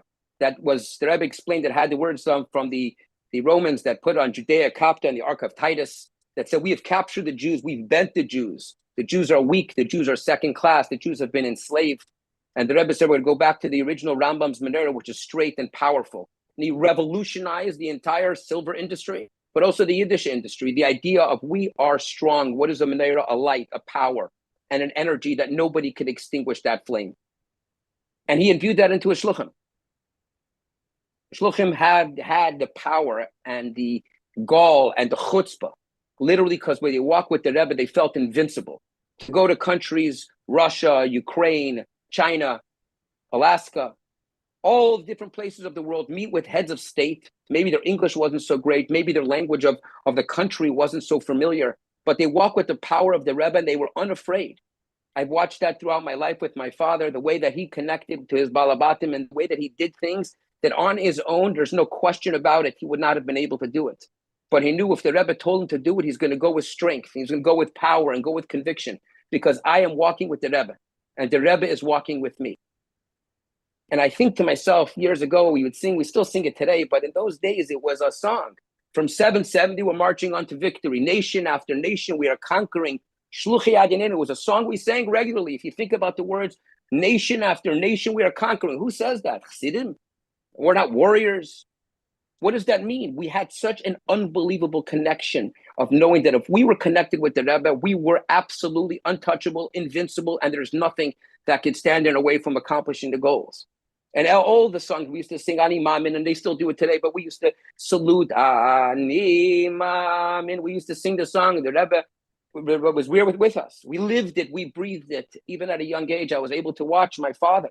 So I had that experience. I obviously had the opportunity and the great merit to have many times dollars by the Rebbe, where the Rebbe gave me several brachas, every time I would go throughout the years for my birthday, right after Simchas Torah. But you think about this strength and this power and this ability to be able to be unafraid and to walk like a king. And then Gimmel Tammuz came around. And for me, I was only 18 at the time. I was 20 at the time. Sorry, I was 18. I was 18. Sorry, I was 18 at the time. I was in Manchester. We had 16 after the Rebbe, after Chof Ches Sivan, and it was a very difficult and challenging time. And nobody knew what the future would bring. But then we saw, obviously, the famous statements, Yaakov b'chayehi. I'm not going to get into all the details, but the power of a tzaddik, even after he passes away, has much more capability, much more capacity. He's not limited by a body. He's not limited by time and space. And he can have a much greater impact than he had even before, while he was still alive. And you see that with our own eyes. Practically, many more shluchim, many more successes. As my uncle Rabbi Mendel Lipskar said before, higher than our understanding. It's unfathomable that Chabad, the small Russian, so to speak, Hasidic sect, has literally become the voice of the Jewish community around the world. It's an unbelievable concept. Then you think about the fact that I used to ask my father, Yatir b'chayehi is all beautiful and fine. That there's power of the Rebbe, the global impact, the individual impact, but I want to feel the Rebbe. I want to connect with my Rebbe. I said, Rabbi, I used to call him Rabbi too also. I'd say, Rabbi, I want to ask you something. Yes, it's Yaakov b'chayehu. Yes, it's Yaakov lemes, Mazara b'chaim, Apu b'chaim, Yaakov. That just like Yaakov, his children live on, Yaakov doesn't die. But the reality is that you want to feel and connect with your Rebbe. You want to feel and connect with him. And you don't feel it. He's not here the same way as he was before. And oftentimes my father would say, absolutely, it's a different world. It's true. It's a different world, a different relationship. It's perhaps much deeper, much more challenging, but much deeper. So how do I get that personal level, and not just the global impact or not just my community impact, but how do I feel connected with the Rebbe? How do I personally feel that deep connection, that deep bond with the Rebbe? So it's interesting that we know the famous Tehillim Shir Amalas Asoi Nai Al Harim Mayayin Yavai Azri Meim Hashem. Asoi Nai Al Harim, I looked at the mountaintops and I said, Mayayin Yavai Azri, where will my salvation, where will my help come from? And David HaMelech continues, Azri Meim Hashem, it will only come from God. And there are varying different ideas of who this statement was talking about. Who said Asoi Nai Al Harim?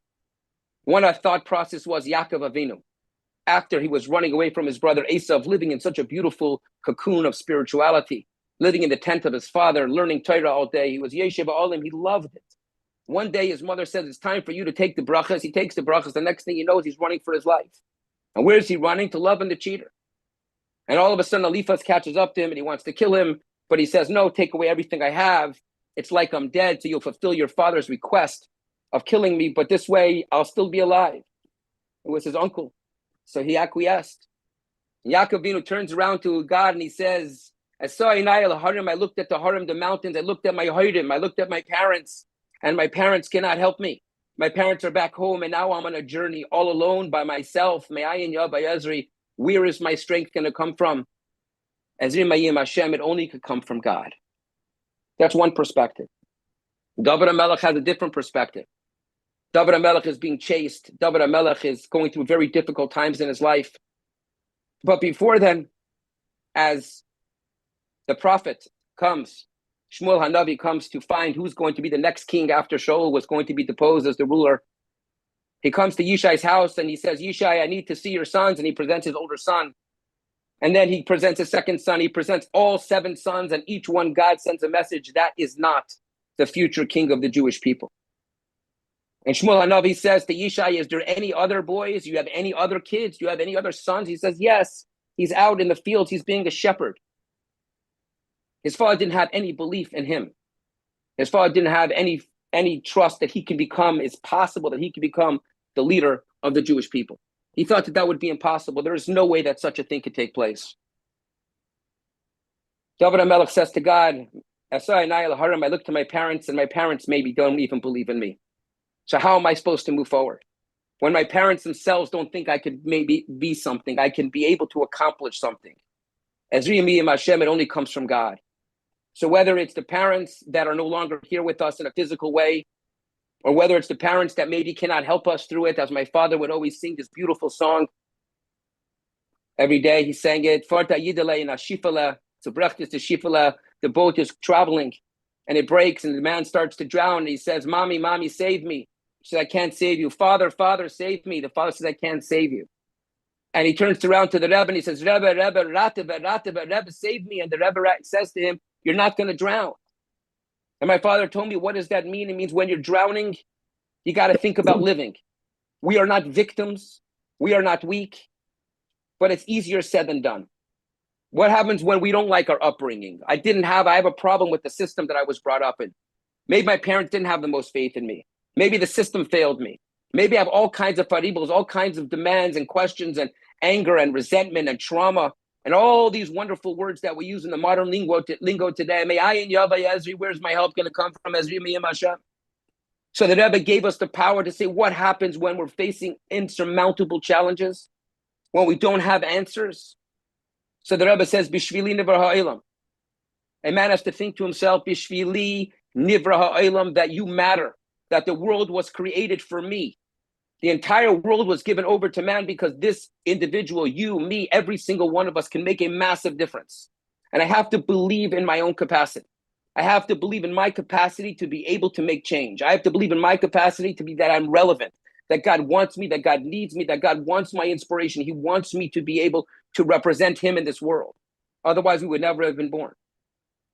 But then as we go further and we think about Bishvili Nibra HaHelem, that maybe I contribute sometimes because of me, the Helem. There's concealment. Sometimes I give into my animalistic tendencies. Sometimes I give into my desires. And sometimes I give relevance to the concealment of God by worshiping things that maybe I shouldn't worship, or appreciating money and materialism and grubkeit and narishkeit and foolishness. And I give a lot of credibility to the Helem of the world. And therefore, I am contributing to the concealment of God. So the Rebbe says that is the power in and of itself. Bishvili nivra ha'olam, God, you have to think about it, that God created the Helem, the concealment, just for us. What does that mean? He created the concealment for us. He created the concealment so we can be a part of the process. Asher bara elikim la'asais, that God wants us, our unique contributions, to go into battle, to fight, as the Rebbe says in Basel Lagani Tovshin Lamed, where the Rebbe explains the 20th ice of the Frierdiker Rebbe's Maimer, that even greater than Ishapcha, even greater than transformation, even greater than winning the battle, even greater than the ministers, is the foot soldiers of Iskafia, the ones that have to battle every single day, because the guys that are on the front lines of the battle of Yiddishkeit, the battles of their own animals, their battle of fighting for what's truth and right and connecting, that's who gets the best weapons. God is mevazvez ha'otzreis. God gives us, he opens up his storehouses, and he gives us the prized possessions that maybe he saved from one generation, multiple generations. He gives us, as the Rebbe says, atzmus himself. He gives us a piece of himself to be able to literally withstand those challenges, because it's very difficult. But the Rebbe celebrated the battle because that's when we're defined, not just because we become Baal Teshuvas when we fight because we show that we're yearning for it, when we had it before and now we lost it. But we have passion, we want to get it back, we want to reconnect with God. Or rather, it's because we didn't know what we were made of until we're challenged. But here the Rebbe gives us a beautiful nuance. It's not that we don't know what we were made of before the challenge. That's also true, because you don't know what you're made of until you're challenged. But here the Rebbe says, I'm going to give you a power that you didn't need before. That wasn't available to you in Gan Eden. That wasn't available to you in Eilam HaEmes. And that is, I'm giving you a piece of me. I'm giving you a piece of myself so you can win the battle. I'm not going to hold back, because if you don't succeed, I can't succeed. Because if we're unique and we're contributors in our own unique way, then God's going to give us the tools to be able to succeed and make it to happen. And I don't think it's much different in our relationship with the Rebbe. What that means is, we learned last week when the Jewish people were traveling in the Midbar 2 weeks ago, and it says, and the cloud went in front of them and they would walk, and when the cloud went on top, they would stop, and when it would hover back and forth, all kinds of movements, forward and back and up and down, all kinds of beautiful statements that the Torah spends an inordinate amount of time discussing about the clouds of glory. And then it says, and then they listened to the word of God. Shimu Dvar Hashem, they listened to the word of God. And the Rambam writes, because it wasn't so easy. Sometimes they would travel and they would have to stay in an environment for many, many months. And sometimes as soon as they unpacked their bags, 3 million Jews with kids and families and elderly, they'd have to pick up their stuff and go again.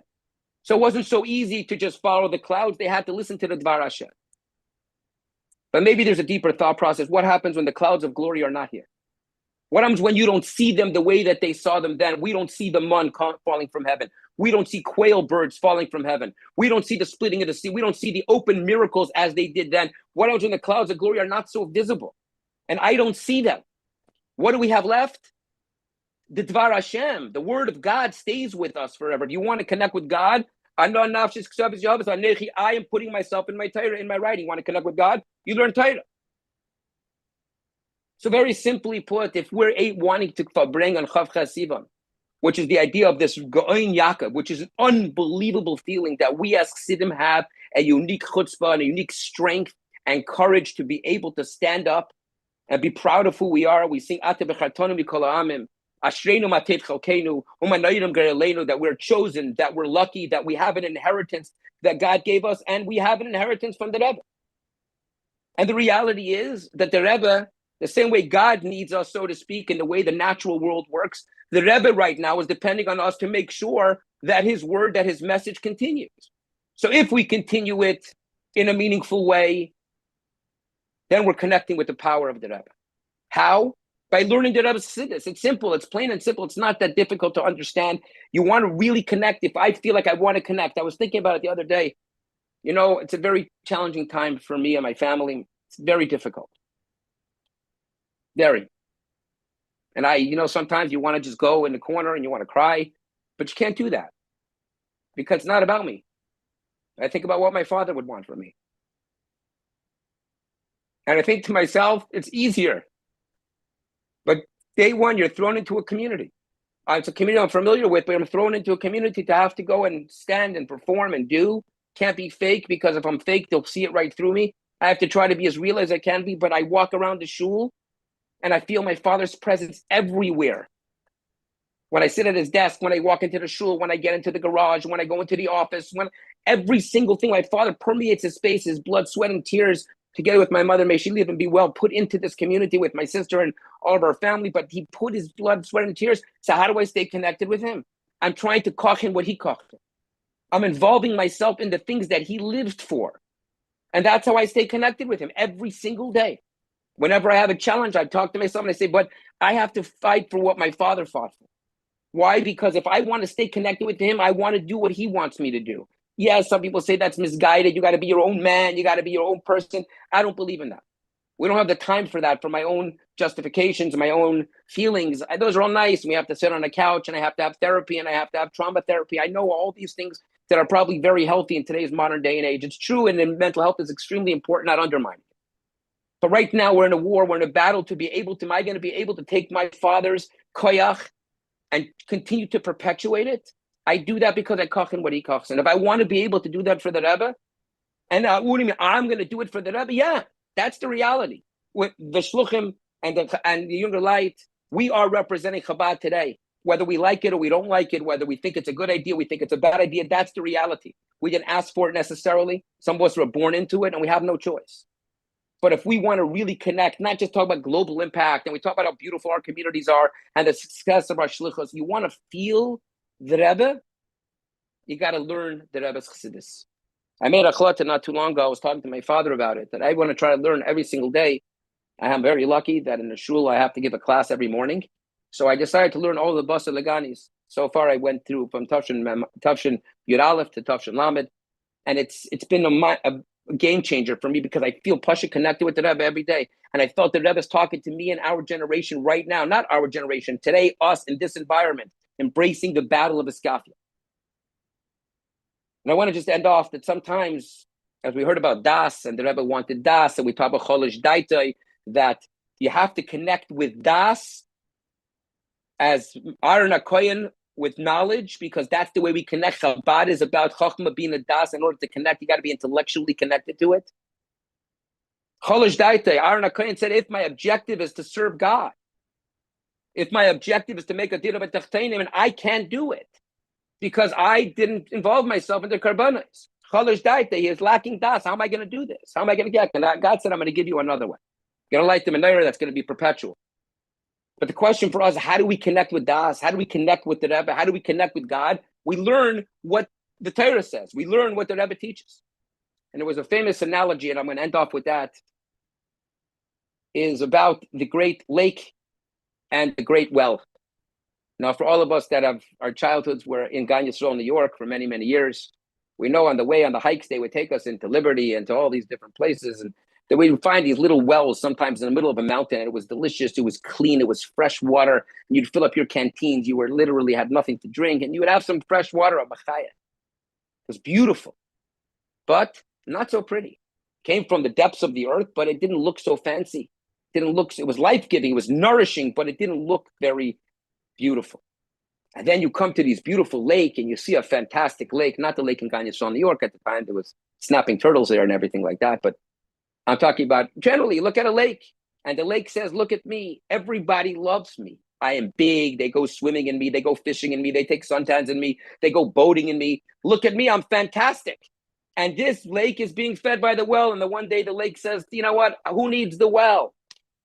I got my own das. I got my own vision. I got my own thought process. I don't need the well any longer because the well's old-fashioned. The well lived in a different generation. The well was talking to a different kind of people, different circumstances, different times, and he cuts off and he blocks up, stuffs up the well. What happens to the lake? For the first week, he's doing great. For the first month, he may be doing okay, but then he starts to masriach, he starts to stink because the fish die, and it becomes poisonous and it becomes dangerous, and there's mold and all kinds of diseases running along there because I decided that I am my own man. I'm using my own das, my own knowledge, and I don't need to be able to follow the Rebbe's directives, chas v'shalom. I have my own way of thinking, and I cut myself off from the source. You want to have the Goyen Yaakov? Yeah, the well maybe doesn't look as pretty. It's not as fancy. But the well is the essence of what gives us koyach. So if we're going to, Mirz Hashem, try and connect with the Rebbe in a meaningful way, we've got to learn what he teaches. We've got to live with it every single day. We've got to work hard on fighting the battle. But the Rebbe says, I'm here with you. The iskafia is greater than Ishapcha. The battle is greater than the victory because the guys on the ground get the best weapons. God gives us a piece of Asmus. The Rebbe is giving us, whoever we are, whether it's Shluchim or Balabatim. We're all fighting in different ways, the battles of our Yetzer Hara and the world around us to affect it. So if we are on the front lines, if we are in the Tzfas Hashem and we're marching and we're generals and captains and we're learning Mishnayos Balpeh as kids we did, and we're marching on nation after nation, we are conquering Shluchei Adinenu to bring Mashiach Tzidkenu. We sang it with pride, with power, because that's what the Rebbe gave us. So Mirz Hashem, we should continue to walk with that power. We should continue to walk with that strength and know that if we connect with the Rebbe in such a way, it says that the fact is that the shepherd, the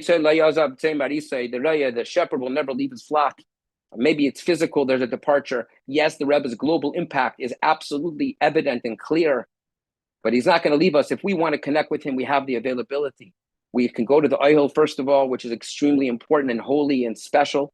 The Rebbe did it for so many years by the Frierdiker Rebbe, so there's holiness to that place, obviously.